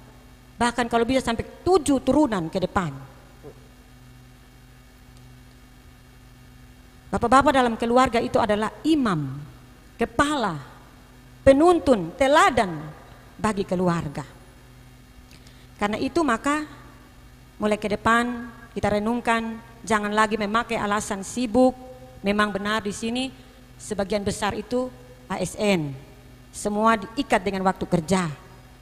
Tetapi janganlah alasan sibuk itu kemudian menjauhkan kita dari persekutuan. Kalau sibuk betul ya puji Tuhan. Tetapi kalau ada di rumah terus bilang sibuk, ya itu yang perlu direnungkan dan dibaharui kembali dari Abraham menjadi Abraham. Yang kedua, tadi Bapak Pendeta katakan bahwa bapak-bapak itu atau kaum laki-laki itu lebih suka yang berat-berat, mama-mama bagian ringan-ringan. Atau dengan kata lain, superior itu bagian laki-laki, inferior itu bagian perempuan. Tetapi menurut saya kalau dalam hubungan atau membangun hubungan dengan Tuhan, membangun hubungan dan relasi dengan Tuhan, tidak ada superior dan inferiornya. Amin kosone Bapak. Ya, amin lagi. Ya. Jadi tidak ada superior dan inferior kalau kita bawa itu dalam persekutuan dengan Tuhan. Kalau di luar mungkin, dalam rumah mungkin, tapi dengan Tuhan itu harus dibuang jauh-jauh. Karena apa? Karena semua kita butuh Tuhan. Semua kita punya kelemahan. Semua kita harus bersandar pada Tuhan. Minta maaf Bapak, tapi beberapa waktu lalu kita pertemuan Klasis Kota Kupang Timur, ada di muat data dalam masa pandemi ini, kematian terbesar dalam Klasis Kota Kupang Timur itu, artinya dari jumlah yang dahulu dan jumlah yang sekarang itu, yang menurun banyak itu bapak-bapak. Ya, saya renungkan ini. Kenapa bapak-bapak pun jumlah yang menyusut? Itu berarti bahwa angka kematian itu lebih tinggi di kaum laki-laki. Kenapa? Karena beban hidup. Karena apa? Tantangan hidup. Karena tanggung jawab di pundak itu terlalu berat. Karena itu kalau bapak-bapak tidak dekat dengan persekutuan, tidak bersandar pada Tuhan, dan tidak terus membawa hidup pribadi, keluarga dengan Tuhan, maka sedikit tantangan jatuh. Seperti pohon yang tinggi, tetapi di dalamnya lubang. Itu orang bilang semut sumakan di dalam. Karena itu jangan pernah kita menjauhkan diri dari persekutuan, tetapi kita buang semua pemahaman yang salah pada kali yang lalu, dan ke depan mari kita lebih saling mendukung, saling menopang, saling membangun semangat untuk pelayanan kaum Bapak Moriali Liba bisa lebih baik dan lebih menyukacitakan Tuhan. Baik, mungkin untuk saya dalam PA malam ini saya hanya penegasan saja, tetapi saya ingin menambahkan sedikit dari pertanyaan Bapak Ju. Ya, tadi Bapak Pendeta sudah fokus pada ajaran kita. Ya, saya ingin menambahkan sedikit. Memang terlalu banyak hal di dalam Alkitab ini yang akan menjadi pertanyaan bagi saudara-saudara kita.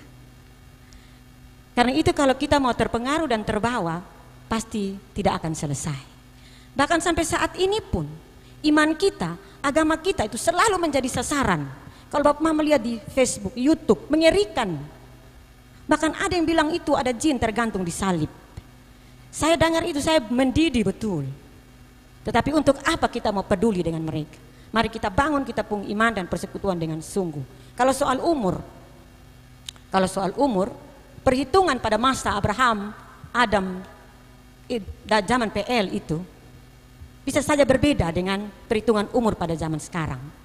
Kalau kita lihat orang usia nabi-nabi, orang-orang dalam perjanjian lama itu, kalau Set itu dia bisa berumur 912 tahun. Itu dalam Kejadian 5 ayat 6 sampai 8. Adam itu dia berumur 930 tahun. Dan Enos itu 905 tahun. Kejadian 5 ayat 9 sampai 11. Ya. Kalau kita bawa pada hitungan pada masa sekarang, itu tentu tidak mungkin. Karena itu maka ada juga ahli Alkitab yang membuat penafsiran usia atau umur pada zaman perjanjian lama, perhitungannya mungkin berbeda dengan perhitungan kita. Karena itu mungkin pula yang terjadi pada Ismail yang ditaruh di pundak Hagar oleh Abraham untuk lari dari Sarah. Ya, mungkin itu sedikit tambahan dari saya, tetapi saya setuju dengan Pak Yandi, kita fokus pada iman dan ajaran kita dalam Alkitab. Mungkin itu saja dari saya. Tuhan Yesus memberkati. Salam. Salam. Terima kasih banyak. Pertama kembali ke itu, kalau kita lihat kisah di pasal 21, saya baru lihat nih kisah pasal 21 ketika Abraham mengusir Hagar dan Ismail. Kisah itu tertulis kalau kita baca itu ketika melihat Ishak bermain dengan Ismail. Bermain itu pasti bukan anak yang masih kecil, dia pasti sudah besar. Siap.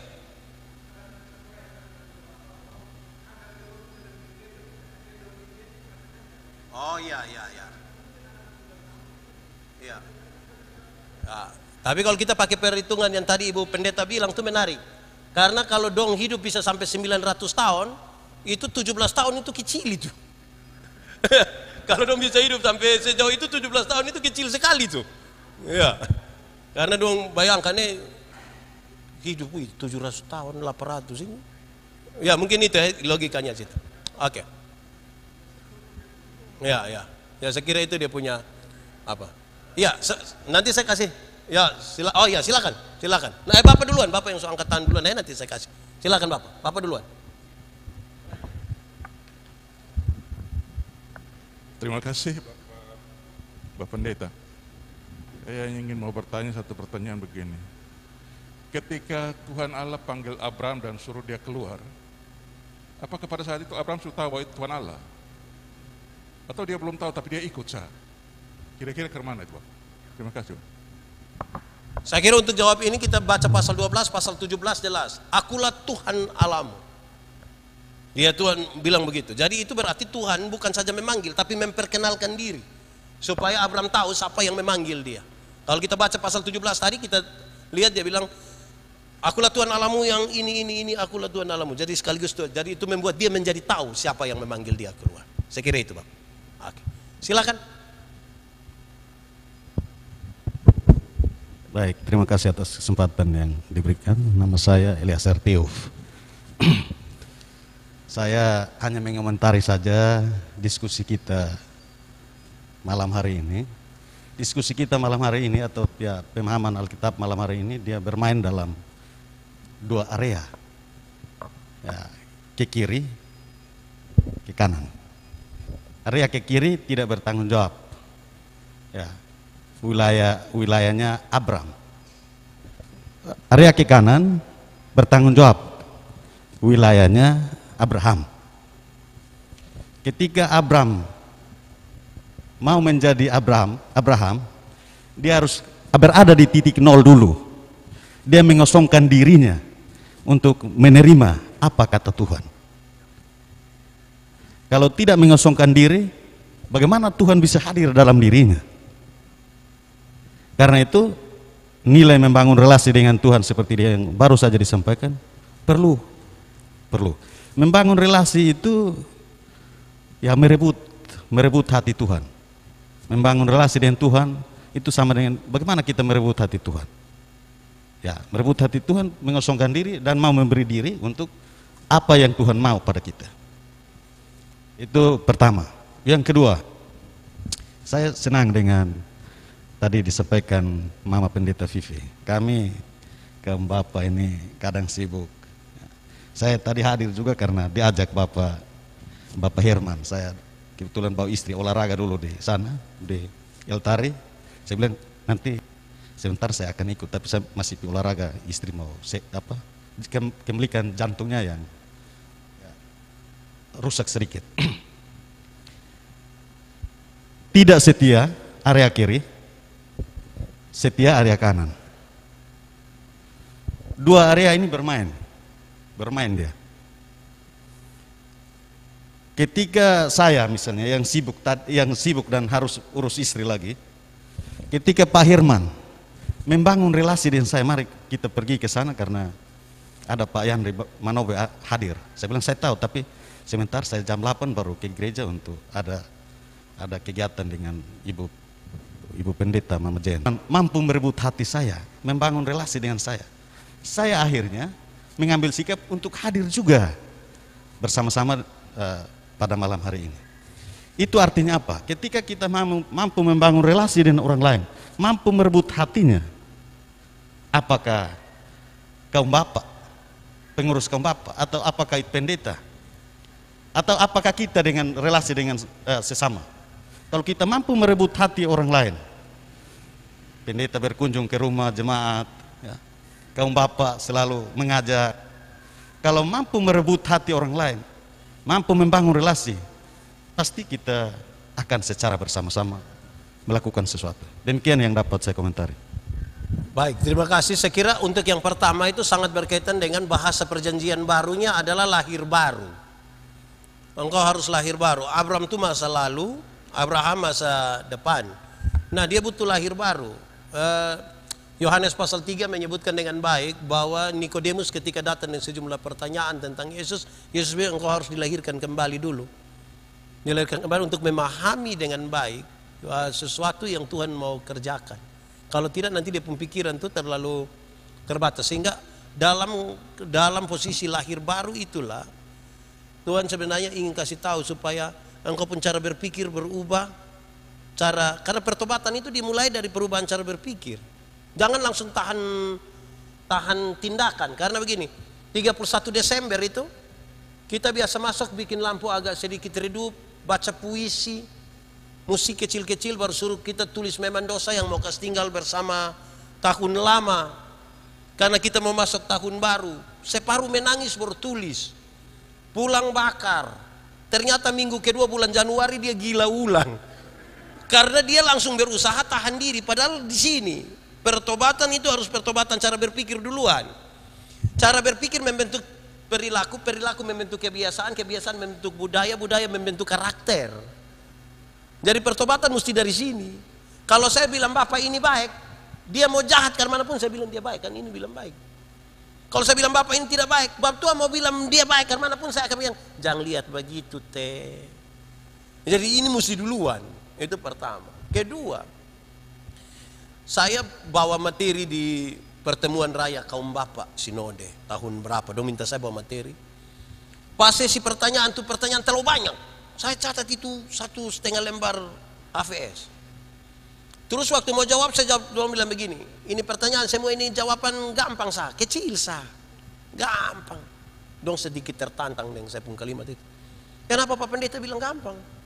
Saya bilang begini, Bapak dong, waktu Bapak dong itu menikah, Bapak dong bukan saja dinobatkan jadi suami, Bapak dong ini jadi imam dalam keluarga. Saya mau tanya Bapak dong, fungsi imam dalam keluarga ada jalan kok tidak? Kalau fungsi imam dalam keluarga jalan, maka ini pertanyaan semua tidak ada. Kok Bapak dong bertanya apa yang gereja buat, apa yang sinode buat, apa yang gereja buat, apa yang sinode buat. Tapi kalau fungsi imam dalam keluarga Bapak dong jalankan, mungkin satu saat gereja akan dapat nota dari Bapak dong yang begini, minta maaf, kami tidak terima ibadah rumah tangga di kampung rumah. Kenapa? Karena kami setiap hari ibadah, saya yang pimpin. Tapi karena Bapak-Bapak dong tidak melaksanakan itu, makanya Bapak dong tanya apa yang gereja buat, apa yang sinode buat, apa yang gereja buat. Tapi kalau kita sudah jalankan itu, selesai. Berikut, ibadat tuh kotong harus taruh di otak, dia penting. Tadi duduk bercerita dan beliau, saya bilang begini, boleh kita jawab. Kalau sebentar pulang dari sini, kita lupa HP, menurut saudara kita datang ambil kok tidak? Pas semua sampai rumah begini, lupa HP, aduh, ambil kok tidak? Kenapa kau tidak lepas, kok koster dapat sudah? Kenapa kau kembali ambil? Karena apa? Mahal, penting. Coba sebentar pulang dari sini lupa tisu yang sudah dipakai, yang sudah lupa buang di tempat sampah. Datang ame kok tidak? Kenapa tidak datang ame? Kan dia tidak penting kan? Nah, apa yang ingin saya katakan? Kalau sesuatu itu penting dalam hidup kita, sesulit apapun kita akan menemukan jalan. Tapi kalau sesuatu itu tidak penting dalam hidup kita, segampang apapun yang kita temukan itu alasan. Pasti alasan. Bapak, kenapa tidak pi ibadah? Sebenarnya saya pi. Tapi, kalau sudah tapi itu dia sudah pi. Jadi, sesuatu itu kalau kita tahu dia penting, woi, itu biar kita sulapar mati mau masuk rumah, tapi kotong pembalik motor langsung telepon koster lu lihat saya HP dulu, lihat di mana, pokoknya lihat di itu bangku, mama tadi duduk di bangku mana, pokoknya semua bangku saya duduk, kami lihat. Jadi kita agresif ketika kita tahu itu barang penting. Biasanya kalau kita tidak tahu, kalau kita rasa dia tidak penting, ya sudah kita, ada bapak-bapak dong yang sesuatu hafal dong, kalau kita ibadah di rumah nanti dong kasih tahu, Pak, kalau mama sampai om bilang, Bapak ada lembur sedikit, itu bab tua yang telepon, bab tua yang kasih tahu bilang, sudah mama dan itu. Ketiga, ada satu hal yang penting sekali, terlalu penting.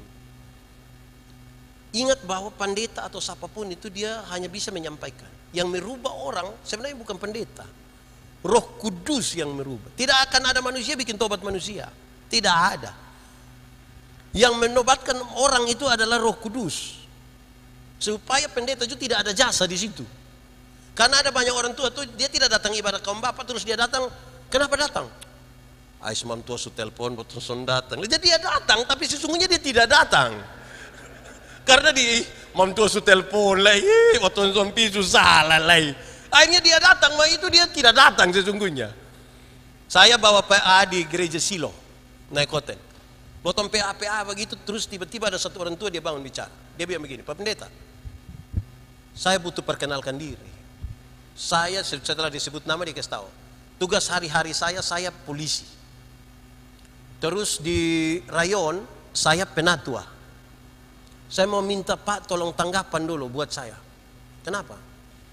Jemaat di rayon di mana saya melayani itu Bapak, judi, mabok, dan pemalas gereja itu di mata biji. Dong mabok dulu di sini. Sebagai polisi saya terganggu, sebagai penatua, kan itu jemaatnya, saya sangat terganggu. Bapak bisa omong sedikit kok. Dia saya senyum. Waktu saya senyum, beliau Pak Pendeta minta maaf. Saya pun pertanyaan terlalu remeh kok, sampai Bapak senyum begitu. Sebenarnya tidak. Saya senyum ini karena saya yakin ada satu hal yang Bapak tidak pernah lakukan. Dia tanya, apa itu? Saya tanya dia, Bapak kenal itu orang yang duduk main judi di situ, minum mabok di situ? Tahu Bapak? Kok itu jemaat dan kita bertetangga nah Bapak? Oke. Berarti Bapak tahu dia pun nama? Iya. Saya mau tanya, ada berapa kali Bapak berdiam diri menghadap Tuhan dan sebut dia pun nama satu-satu? Bapak pernah lakukan itu? Ini orang tua di Air Mata terduduk. Beberapa bulan kemudian dia ketemu saya, dia pegang tangan. Pak Pendeta, terima kasih. Benar yang Pak Pendeta. Dia berdoa menyebutkan nama-nama itu orang. Ketika waktu Tuhan sudah datang itu selesai. Dan cara itu. Kita pun tugas itu berdoa. Supaya ketika datang, betul-betul kita hadir dalam, ya betul-betul kita hadir. Sebagai orang yang Tuhan mau pakai. Tapi saya pakai tadi, antara penting dan tidak penting itu. Ibadah tuh kalau penting, kau mau karmana pun. Saya khotbah di kampung saya bilang begini. Ini pembagian bantuan tunai langsung ini jam berapa? Besok jam 9. Nanti pisahnya jam berapa? 6:30 Bapak. Hei kok kenapa pi tempo-tempo kok jam 9? Ay Bapak nanti. Barang kalau kita rasa dia penting, dia butuh tuh, wah itu. Terus kita manusia ini jus satu. Gereja di sini biasa jam berapa Mam Pendeta? Jam 8 ini Bapak Mama susiap habis. Susiap bagus-bagus, ini susiap. Tapi dong belum datang. Nanti pendeta ini dompu anda bilang, Bapak Mama, kok jam 8? Kenapa son pilih? Ih, belum ada orang. Kok Bapak di Mama yang orang sudah, kok mau orang mana lagi? Kita ini terlalu batas ibu deh orang begitu. Kalau masing-masing selalu terasa su. Nah itu kita pun tantangan masa kini. Tapi dalam kaitan dengan itu semua, beta ingin sampaikan begini. Kekristenan di Indonesia itu masuk dalam struktur berbangsa dan bernegara. Di negara lain itu kan agama tidak masuk dalam struktur berbangsa bernegara. Kita mau ada agama, kok tidak ada agama, kok orang tidak penting. Tapi di Indonesia agama masuk sistem berbangsa bernegara. Mau jadi guru mesti ada agama, mau jadi pendeta mesti ada agama, mau jadi polisi mesti ada agama, mau jadi anggota dewan mesti ada agama. Akhirnya semua orang bisa beragama, tapi belum tentu beriman. Karena tuntutannya mesti ada agama nah. Karena itu kita bisa lihat klasifikasinya. Saya membedakan dia dalam 3. Pertama, beragama tapi tidak beriman. Kristen di Indonesia di bawah penjajah, apalagi di NTT. Penjajah yang bawa tuh pendekatannya paternalistik, feodal. Kita dong bilang, hei hari Minggu pergi sekolah Minggu. Anak dong tanya, kau pergi sekolah Minggu buat apa? Anak kecil saya omong, lu tanya lagi. Tidak memberi jawaban. Pendekatannya feodal, paternalistik. Akhirnya orang berdiri terus siram air. Karena siapa? Kristen. Bayangkan pendasarannya bermasalah. Ini tingkat paling rendah. Ada agama tapi tidak ada iman. Kedua, bertobat tapi tidak berbuah. Banyak orang sudah bertobat tapi tidak berbuah. Orang yang bertobat tapi tidak berbuah itu ceksa. Di ibadah manapun kesempatan nanti untuk dia bercerita atau bersaksi dan dia bangun, dia bilang, waktu tahun 1970 pindah lagi ibadah sebelah dia ulang lagi waktu tahun 1970. Pindah lagi sebelah dia ulang lagi waktu 1970. Satu saat dia berbangun orang bakorben 1970 cuma aku. Karena dia hanya ada pada masa lalu 1970. 2020 dia tidak ada. Dia di 1970 sah. Nah, yang paling hebat tuh di klasifikasi yang terakhir, kelas paling tinggi itu dia pun nama berbuah. Berbuah. Dalam hal inilah Bapakku dipermuliakannya itu jika kamu berbuah. Kalau mau Tuhan dipermuliakan itu dia pencarian satu, berbuah. Pertanyaannya adalah berbuah bagi Tuhan gampang kok susah? Banyak orang biasa bilang susah, padahal jawabannya gampang. Berbuah bagi Tuhan itu gampang. Kenapa? Kalau ada ranting di sini, ranting yang melekat pada pohonnya, buah keluar yang sendirinya tanpa disuruh. Yang cari makanan namanya akar, akar kirim di daun, daun ada proses fotosintesis di sana. Habis itu makanan dikirim menghasilkan buah, tidak disuruh. Banyak orang rindu berbuah tapi tidak melekat pada pohon. Itu dia masalah. Jadi kita bisa tahu kita ada di yang bagian manapun. untuk melihat itu. Tapi saya kira ini hal-hal yang penting bagi kita untuk kita dari sehari ke sehari melihat bagaimana. Kita bapak-bapak ini juga kadang-kadang nanti masih kuat-kuat tidak melayani nih, tidak ibadah. Nanti kok sakit berat baru datang bilang, kalau bisa biar saya diaken dua.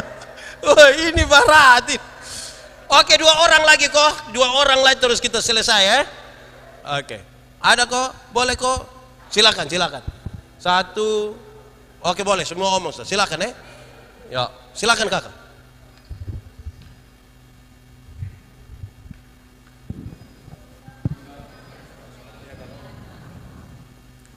Baik, terima kasih atas kesempatan yang diberikan. Salam. Dari saya bukan pertanyaan, tapi kalau bisa dibilang bentuk ini protes dari anak-anak. Begini, Mbak Pendeta, menurut saya di negara kita ini doktrin yang salah terhadap anak-anak. Kenapa doktrin yang salah terhadap anak-anak? Untuk hak anak-anak. Kenapa saya katakan seperti itu? Dulu kalau ini perempuan bilang kalau mau sekolah tinggi-tinggi juga tetap kembali ke dapur. Habis itu walaupun perempuan sekolah tinggi-tinggi tetap kembali ke dapur dan laki-laki dia akan jadi pemimpin. Itu doktrin yang salah dari dulu menurut saya. Dan tetap berlanjut sampai sekarang. Kita lihat saja di pemerintahan. Kalau kita lihat ada undang-undang bahwa keterwakilan perempuan 40%, tapi sampai sekarang itu tidak akan terrealisasi. Kenapa? Karena doktrinnya yang salah. Contoh, kalau perempuan seperti yang dikatakan oleh Bapak Pendeta tadi, bahwa kalau perempuan keluar malam tidak diizinkan oleh orang tua. Tapi sebenarnya menurut saya, untuk melakukan sesuatu itu kita harus melihat, menyaksikan dan kita terlibat. Perempuan itu banyak terlibat dalam pelayanan. Kenapa saya katakan itu? Misalnya kalau di gereja perempuan banyak terlibat dalam pelayanan, tapi laki-laki tidak. Laki-laki cuma piantar saja. Biasanya begitu. Kenapa begitu? Karena orang tua pemahaman bahwa pelayanan di gereja itu adalah pekerjaan ringan. Sedangkan di luar atau di masyarakat yang butuh laki-laki terlibat secara total. Habis itu saya belajar lagi dari satu perempuan ibu anggota dewan dari Kabupaten Kupang. Waktu dia masih kuliah dan proses belajar, mama tua aktif sekali dalam kegiatan-kegiatan sosial, baik di organisasi dan lain sebagainya. Namanya Ibu Desi Balong. Menurut saya, kalau perempuan dibiasakan untuk terlibat dalam tantangan-tantangan di masyarakat atau di medan layan, menurut saya dia akan terbentuk. Kita juga lihat figur-figur perempuan yang luar biasa di NTT, misalnya Ibu Emi Nomleni, Ibu Ketua Sinode, itu karena mereka dibiasakan. Yang menjadi pertanyaan saya, kalau laki-laki juga dibiasakan atau didoktrin untuk ada dalam pelayanan, maka laki-laki juga akan lebih hebat. Seperti mereka hebat dalam kegiatan-kegiatan ke masyarakat di pemerintahan begitu. Yang kedua, menurut saya kalau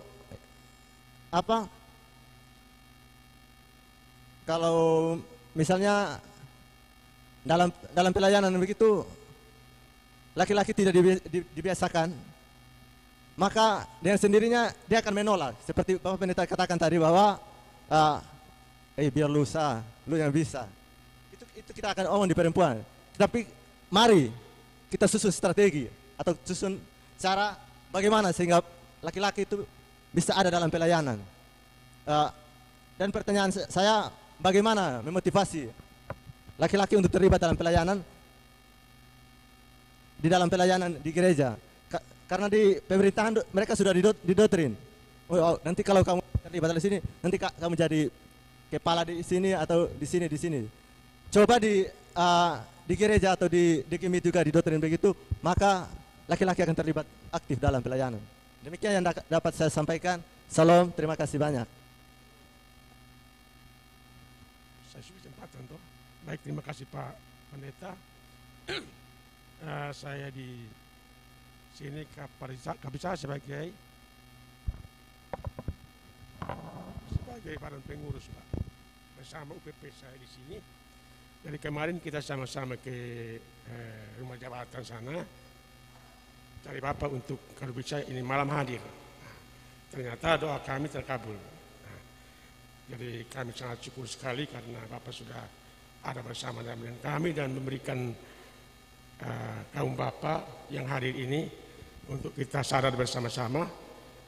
Kalau menyangkut ibarat kaum Bapak atau kegiatan dalam kaum Bapak, kita diminta untuk hadir.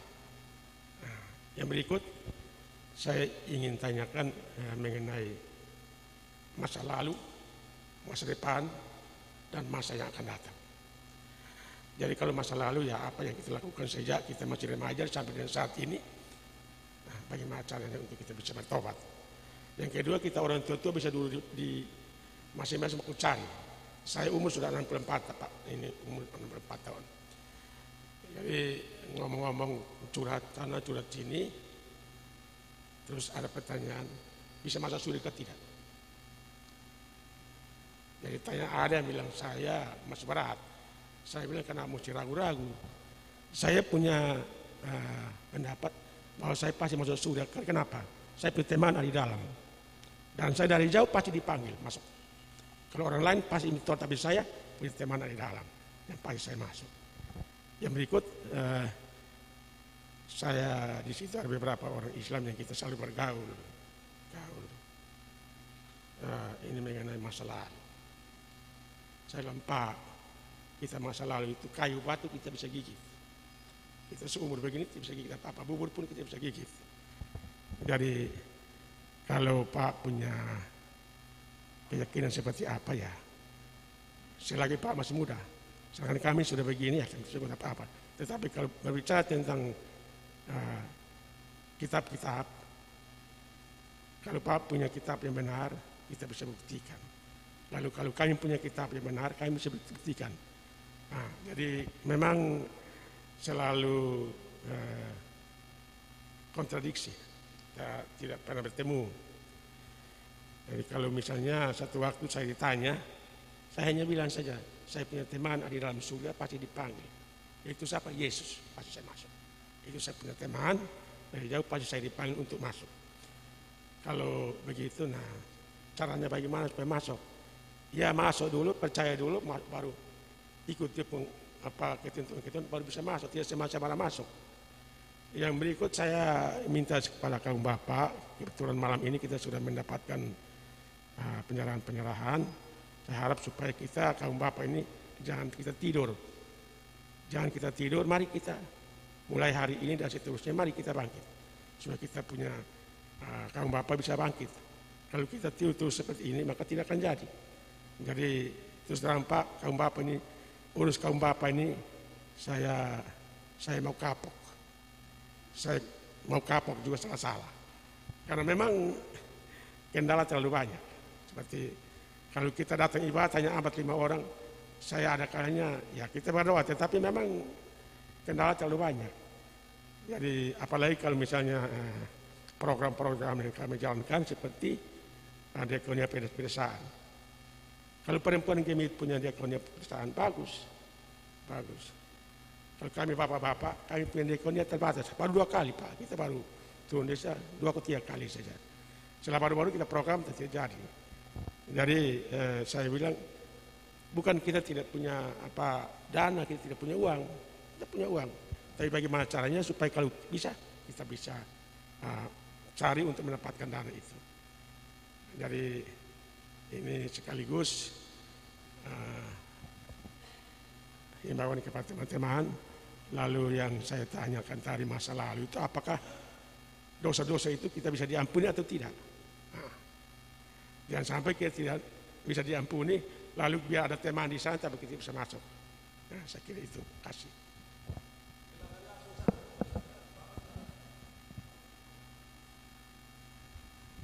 Baik, terima kasih kesempatan diberikan. Saya hanya minta resep Bapak. Karena saya mau sudah jelas. Selama ini saya ingin untuk baik, tapi cobaan terlalu banyak. Saya tidak bisa pikul. Karena itu tuh saya minta supaya resep itu apa, supaya saya bisa pakai itu untuk ke depan.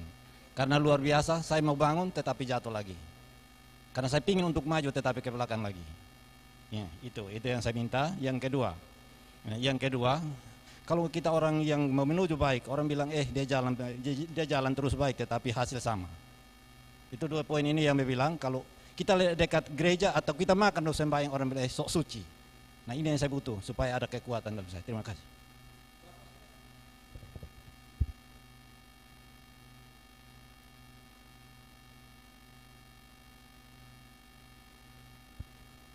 Ya, saya juga mungkin sama dengan Bapak ini, karena dalam perjalanan kehidupan saya juga mungkin banyak hal yang saya buat yang tidak sesuai dengan kehendak Tuhan.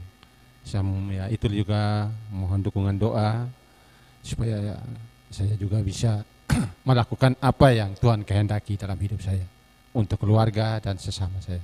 Makasih.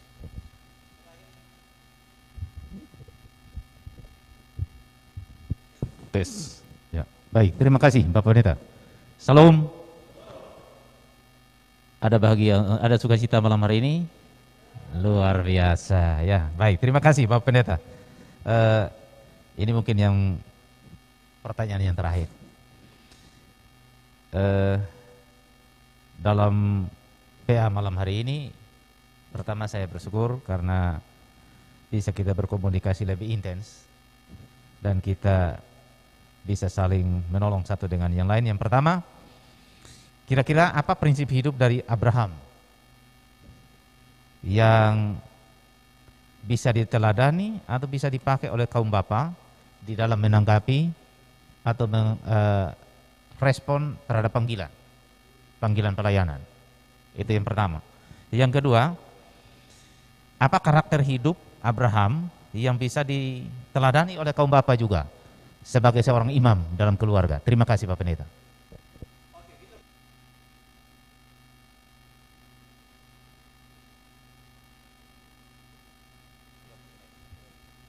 Cek. Nah, pertama, pembedaan antara perempuan dan laki-laki itu juga penyebab utamanya itu adalah dosa. Kenapa dosa saya omong? Adam ketika pertama kali berlihat Hawa, dia bilang dialah tulang dari tulangku, daging dari dagingku. Itu waktu belum jatuh dalam dosa. Itu belum jatuh dalam dosa. Tulangku dan dagingku itu berarti kalau engkau pun tulang sakit, saya pun tulang sakit, engkau pun daging sakit, saya pun, itu waktu belum jatuh dalam dosa. Setelah jatuh dalam dosa, Abraham bilang Adam bilang perempuan sumber masalah.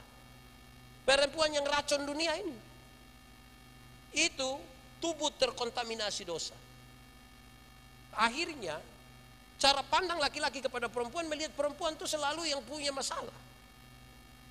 Saya pikir kita ini kemudian tambah masalah ketika waktu masuk minta. Kan nanti masuk minta, jubir dong akan omong kalau pakai bahasa adat, kalau kita dengar dia bilang begini, kami pu anak laki-laki ini jalan ke sana kemari, tapi tidak ada yang timba air, tidak ada yang cuci pakaian, tidak ada yang masak. Terus kita dengar, kita juga bilang, memangnya dia mau kawin pembantu? Saya melayani 5 tahun di Sabu, waktu itu belum nikah. Kalau jemaat itu lewat saya ada cuci pakaian di sumur, dong selalu begini, pendeta, yuk makanya. Saya bilang, makanya apa? Kawin sudah, saya bilang kamu otak tidak betul itu. Dorang kalau di rumah pelayan saya sapu rumah, makanya. Saya bilang, makanya apa? Kawin sudah, kamu otak tidak betul. Bapak, kenapa setiap kali kami minta Bapak kawin, Bapak bilang kami otak tidak betul? Saya bilang, kalau pakaian kotor apa yang harus dilakukan? Apa yang harus dilakukan? Cuci, bukan kawin. Hanya orang yang otak tidak betul itu yang pakaian kotor di sini, dia pergi kawin di sana supaya pakaian itu tidak. Kalau rumah kotor apa yang harus dilakukan? Sapu, bukan? Hanya orang yang otak bilang rumah kotor di sini, dia pergi kawin dulu supaya. Jadi cara pandang kita salah nih karena dosa.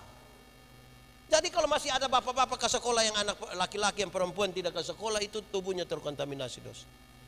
Kalau kita dengar bapak-bapak bilang kamu perempuan sekolah tinggi-tinggi juga sama, bulan datang masuk, itu sama.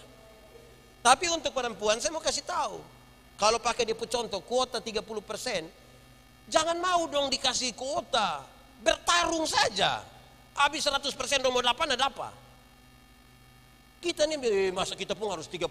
Ini tiap hari dilemahkan. Bayangkan kok tidak kalau satu saat perempuan semua yang duduk di anggota dewan. Laki-laki terakhir minta 30% lagi. Jadi bertarung saja. Itu kakak tahu. Perempuan itu manusia paling kuat di dunia. Karena itu Tuhan yang aku menjadikan bagimu seorang penolong. Kakak pula tanya mama. Ibu-ibu ini kalau pernah melahirkan itu masalah yang paling berat di dunia. Tidak ada masalah lebih besar dari seorang perempuan melahirkan. Sehingga ibu-ibu kalau pernah melahirkan, ayah itu suami mau kasih tengah dia, kok apa kok itu masalah semua kelasnya di bawah dia punya. Sangat tidak. Nah itu serius untuk ingat soal hal itu. Kedua, bagaimana memotivasi bapak-bapak? Gampang. Pemahaman kita tentang keselamatan yang bermasalah. Karena kita jarang bicara soal itu. Contoh, kita dua tidak kenal. Saya dapat kakak pun nomor telepon. Saya telepon kakak, kakak sebentar malam jam 12 ketemu saya di Jalan Eltari depan rumah jabatan gubernur. Kakak mau? Tidak mau. Kakak ada ayam satu di rumah, kita dua tidak kenal. Saya pikir ke rumah, kakak selesai itu ayam? Tidak mau. Saya ganti pertanyaannya. Saya mau kasih kakak oto baru satu. Kakak mau? Mau Terus saya kasih dia oto baru satu, Toyota Alphard. 1 miliar ini. Beta kasih dia dengan cuma-cuma. Ada perubahan perilaku dari dia ke beta kosone. Beta telepon jam 12 malam dia datang kok tidak. Bepi dia rumah ada ayam satu kasih kok tidak. Kenapa kok dia tak kujubai begini nih? Karena dia telah terima sesuatu yang cuma-cuma. Kalau setiap orang ini percaya bahwa dia diselamatkan itu pemberian cuma-cuma yang dia sudah terima dari Tuhan, tidak akan ada yang bertingkah. Tidak akan ada yang bertingkah. Kita pun pemahaman tentang keselamatan ini yang bermasalah. Jadi kalau memotivasi orang, bicara tentang keselamatan. Kita bukan siapa-siapa, kita semua berdosa. Tadi kakak pun 23.000. Waktu kita sudah 23.000, siapa yang bisa dipaksa Tuhan datang kau kasih tebus kita? Jadi kalau sampai Tuhan datang dan menebus kita itu memang sesuatu yang luar biasa. Kakak ini saya kasih kakak, kita naik oto sama-sama, saya bayar uang oto ke kakak, kakak perasaan dengan saya. Apalagi orang mati bagi kita. Pertanyaannya, dosa masa lalu ini Tuhan bisa ampuni. Kalau kita baca pertama Petrus pasal 3 ayat 18, 19, 20 dia kasih tahu Tuhan Yesus yang mati dia turun bahkan pergi sampai masa yang paling lama. Selesaikan semua. Pekerjaan tuntas. Tidak usah tambah kita pun kayu sepotong orang. Karena dia sudah kerja selesai. Kita pun orang tua dong ini yang separuh berdoa naik ketemu bilang tidak ini karena kuburan dong ada pizza sedikit di ujung ini. Baik kalau mau makan daging babi nah omong tidak usah pakai ini kuburan ada. Tuhan sudah kerja selesai. Tambah kuburan pizza lagi di situ. Kita punya masalah di situ. Kalau Tuhan panggil kita, Tuhan punya tujuan.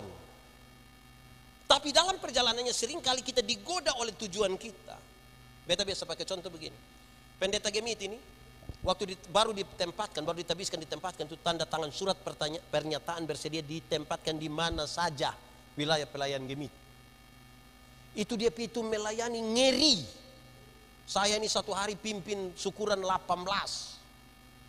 Orang langsung bilang memang pendeta tuh harus kayak pendeta Yan gitu.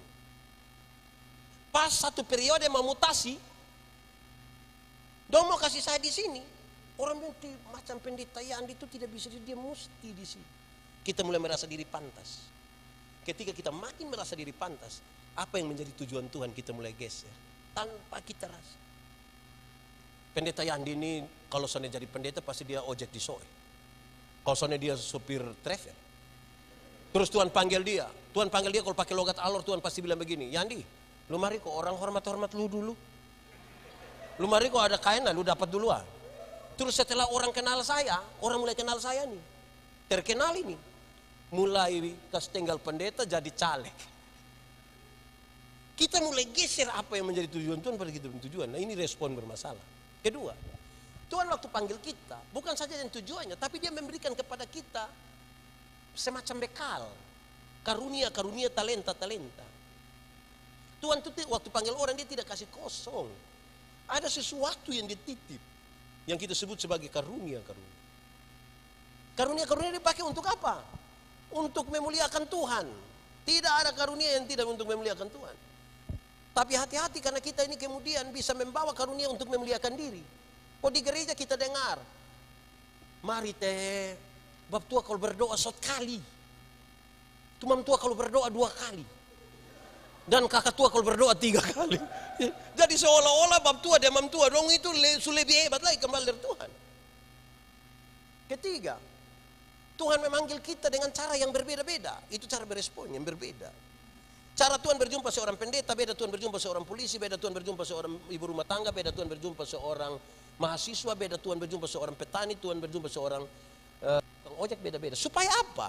Waktu kita berkumpul begini dan berbagi kisah tentang perjumpaan yang berbeda itu, kemudian kita bilang, ternyata Tuhan kita luar biasa. Tapi kalau perjumpaan kita itu sama saja, itu sama dengan kita dua nonton satu film, sama-sama pulang kita dua cerita ulang itu film. Yang tadi film itu, yang pakai baju mehe, orang lama-lama pikir, kamu dua gila kan?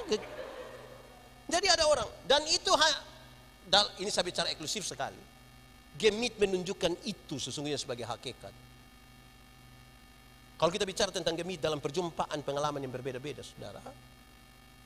Di gereja lain tuh satu bilang haleluya, semua bilang haleluya. Di gemit satu bilang haleluya, separuh bilang. Di gereja lain satu pukul tangan, semua pukul tangan. Di gereja gemit satu pukul tangan, separuh. Di gereja lain satu gigi putih, semua gigi putih. Di gemit satu putih, satu merah, satu coklat, satu tidak ada gigi. Kita sama-sama. Hakikat utama gereja ada di situ. Pengalaman perjumpaan yang berbeda-beda itu semua terbuka. Kita tidak bisa bilang ini hanya khusus itu. Semua orang menjadi sama. Keempat, Tuhan mau kita fokus. Ini untuk berespon tuh, fokus. Karena ini ada sejumlah hal, begini engkau harus ambil keputusan di sini. Fokus. Kenapa fokus? Karena seringkali kita tidak fokus. Mau urus semua, gagal semua. Ada orang yang dia punya karunia menyanyi, tapi waktu belum COVID itu dia tidak menyanyi. Sampai-sampai pendeta tanya dari atas bilang, ada perluan suara vokal group solo, semua bilang. Tapi kalau bilang ketua sinode dengan gubernur NTT ibadah di Moria, itu solo judia, duet judia, vokal group judia, paduan suara judia, kata sambutan judia. Itu dia pun nama karunia makam puji itu. Gereja ini jadi rusak karena masing-masing tidak urus dia pun kerja. Ada yang setengah dia pun kerja, tapi urus orang lain pun kerja. Teori tentang gereja dalam Alkitab bilang kita satu tubuh, anggota beda-beda. Tangan karena dia tangan, dia tidak lebih penting dari kaki. Mata tidak lebih penting dari telinga. Siapa yang malam-malam dia pun perut sakit, kau mau WC terus kaki bilang perut. Jamar lu pi sendiri. Itu pi semua. Nah kita nih yang kemudian bikin tidak fokus. Yang berikut, dalam panggilan ini, saya langsung yang ke-6, karena yang ke-5 kurang lebih sama. Yang ke-6 ini menarik. Supaya respon kita itu menjadi penting dan terus jalan yang baik, maka sesungguhnya yang Tuhan inginkan itu adalah kita punya kedewasaan spiritual. Kedewasaan spiritual. Banyak orang bagaya sampai begini-begini sudah 16 tahun melayani Pak. Dulu ini kami sudah orang pertama di ini Moria, kami sudah ini kami. Bagaya. Kedewasaan spiritual, apa itu? Kedewasaan itu ada 3. Satu dewasa biologis. Dewasa biologis itu yang itu hari kita pemberat badan hanya 37, mas sekarang sudah 73. Itu dewasa biologis.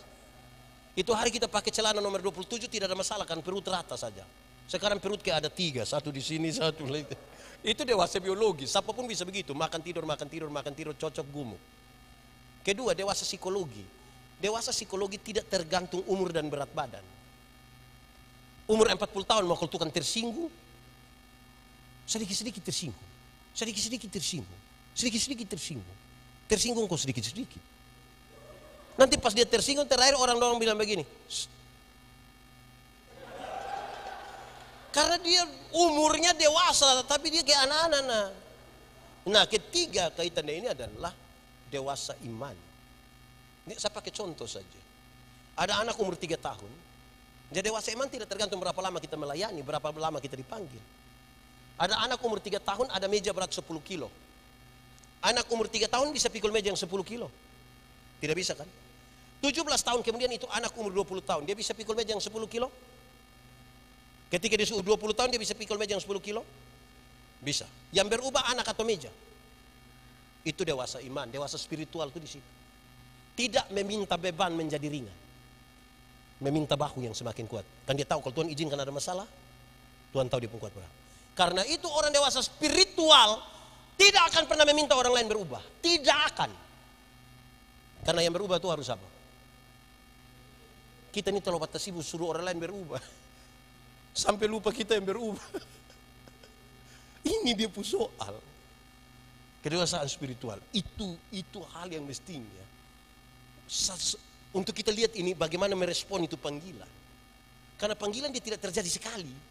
Ini kan pintu gerbangnya. Supaya kita jalan. Itu yang kemudian Abraham. Karena kesetiaannya itu. Dia kemudian disebut Bapa. Bukan karena dia bukan karena dia tidak berdosa lah begitu. Kan tadi Bapak justru kasih tahu kita dia pun. Nah ini saya kira hal-hal yang cukup penting bagi kita semua. Semoga kita mau ngomong berapa jam. Lebih kita berhenti sudah kita. Terima kasih banyak saudara semua. Semoga ini menjadi sukacita buat kita. Tuhan memberkati kita. Amin.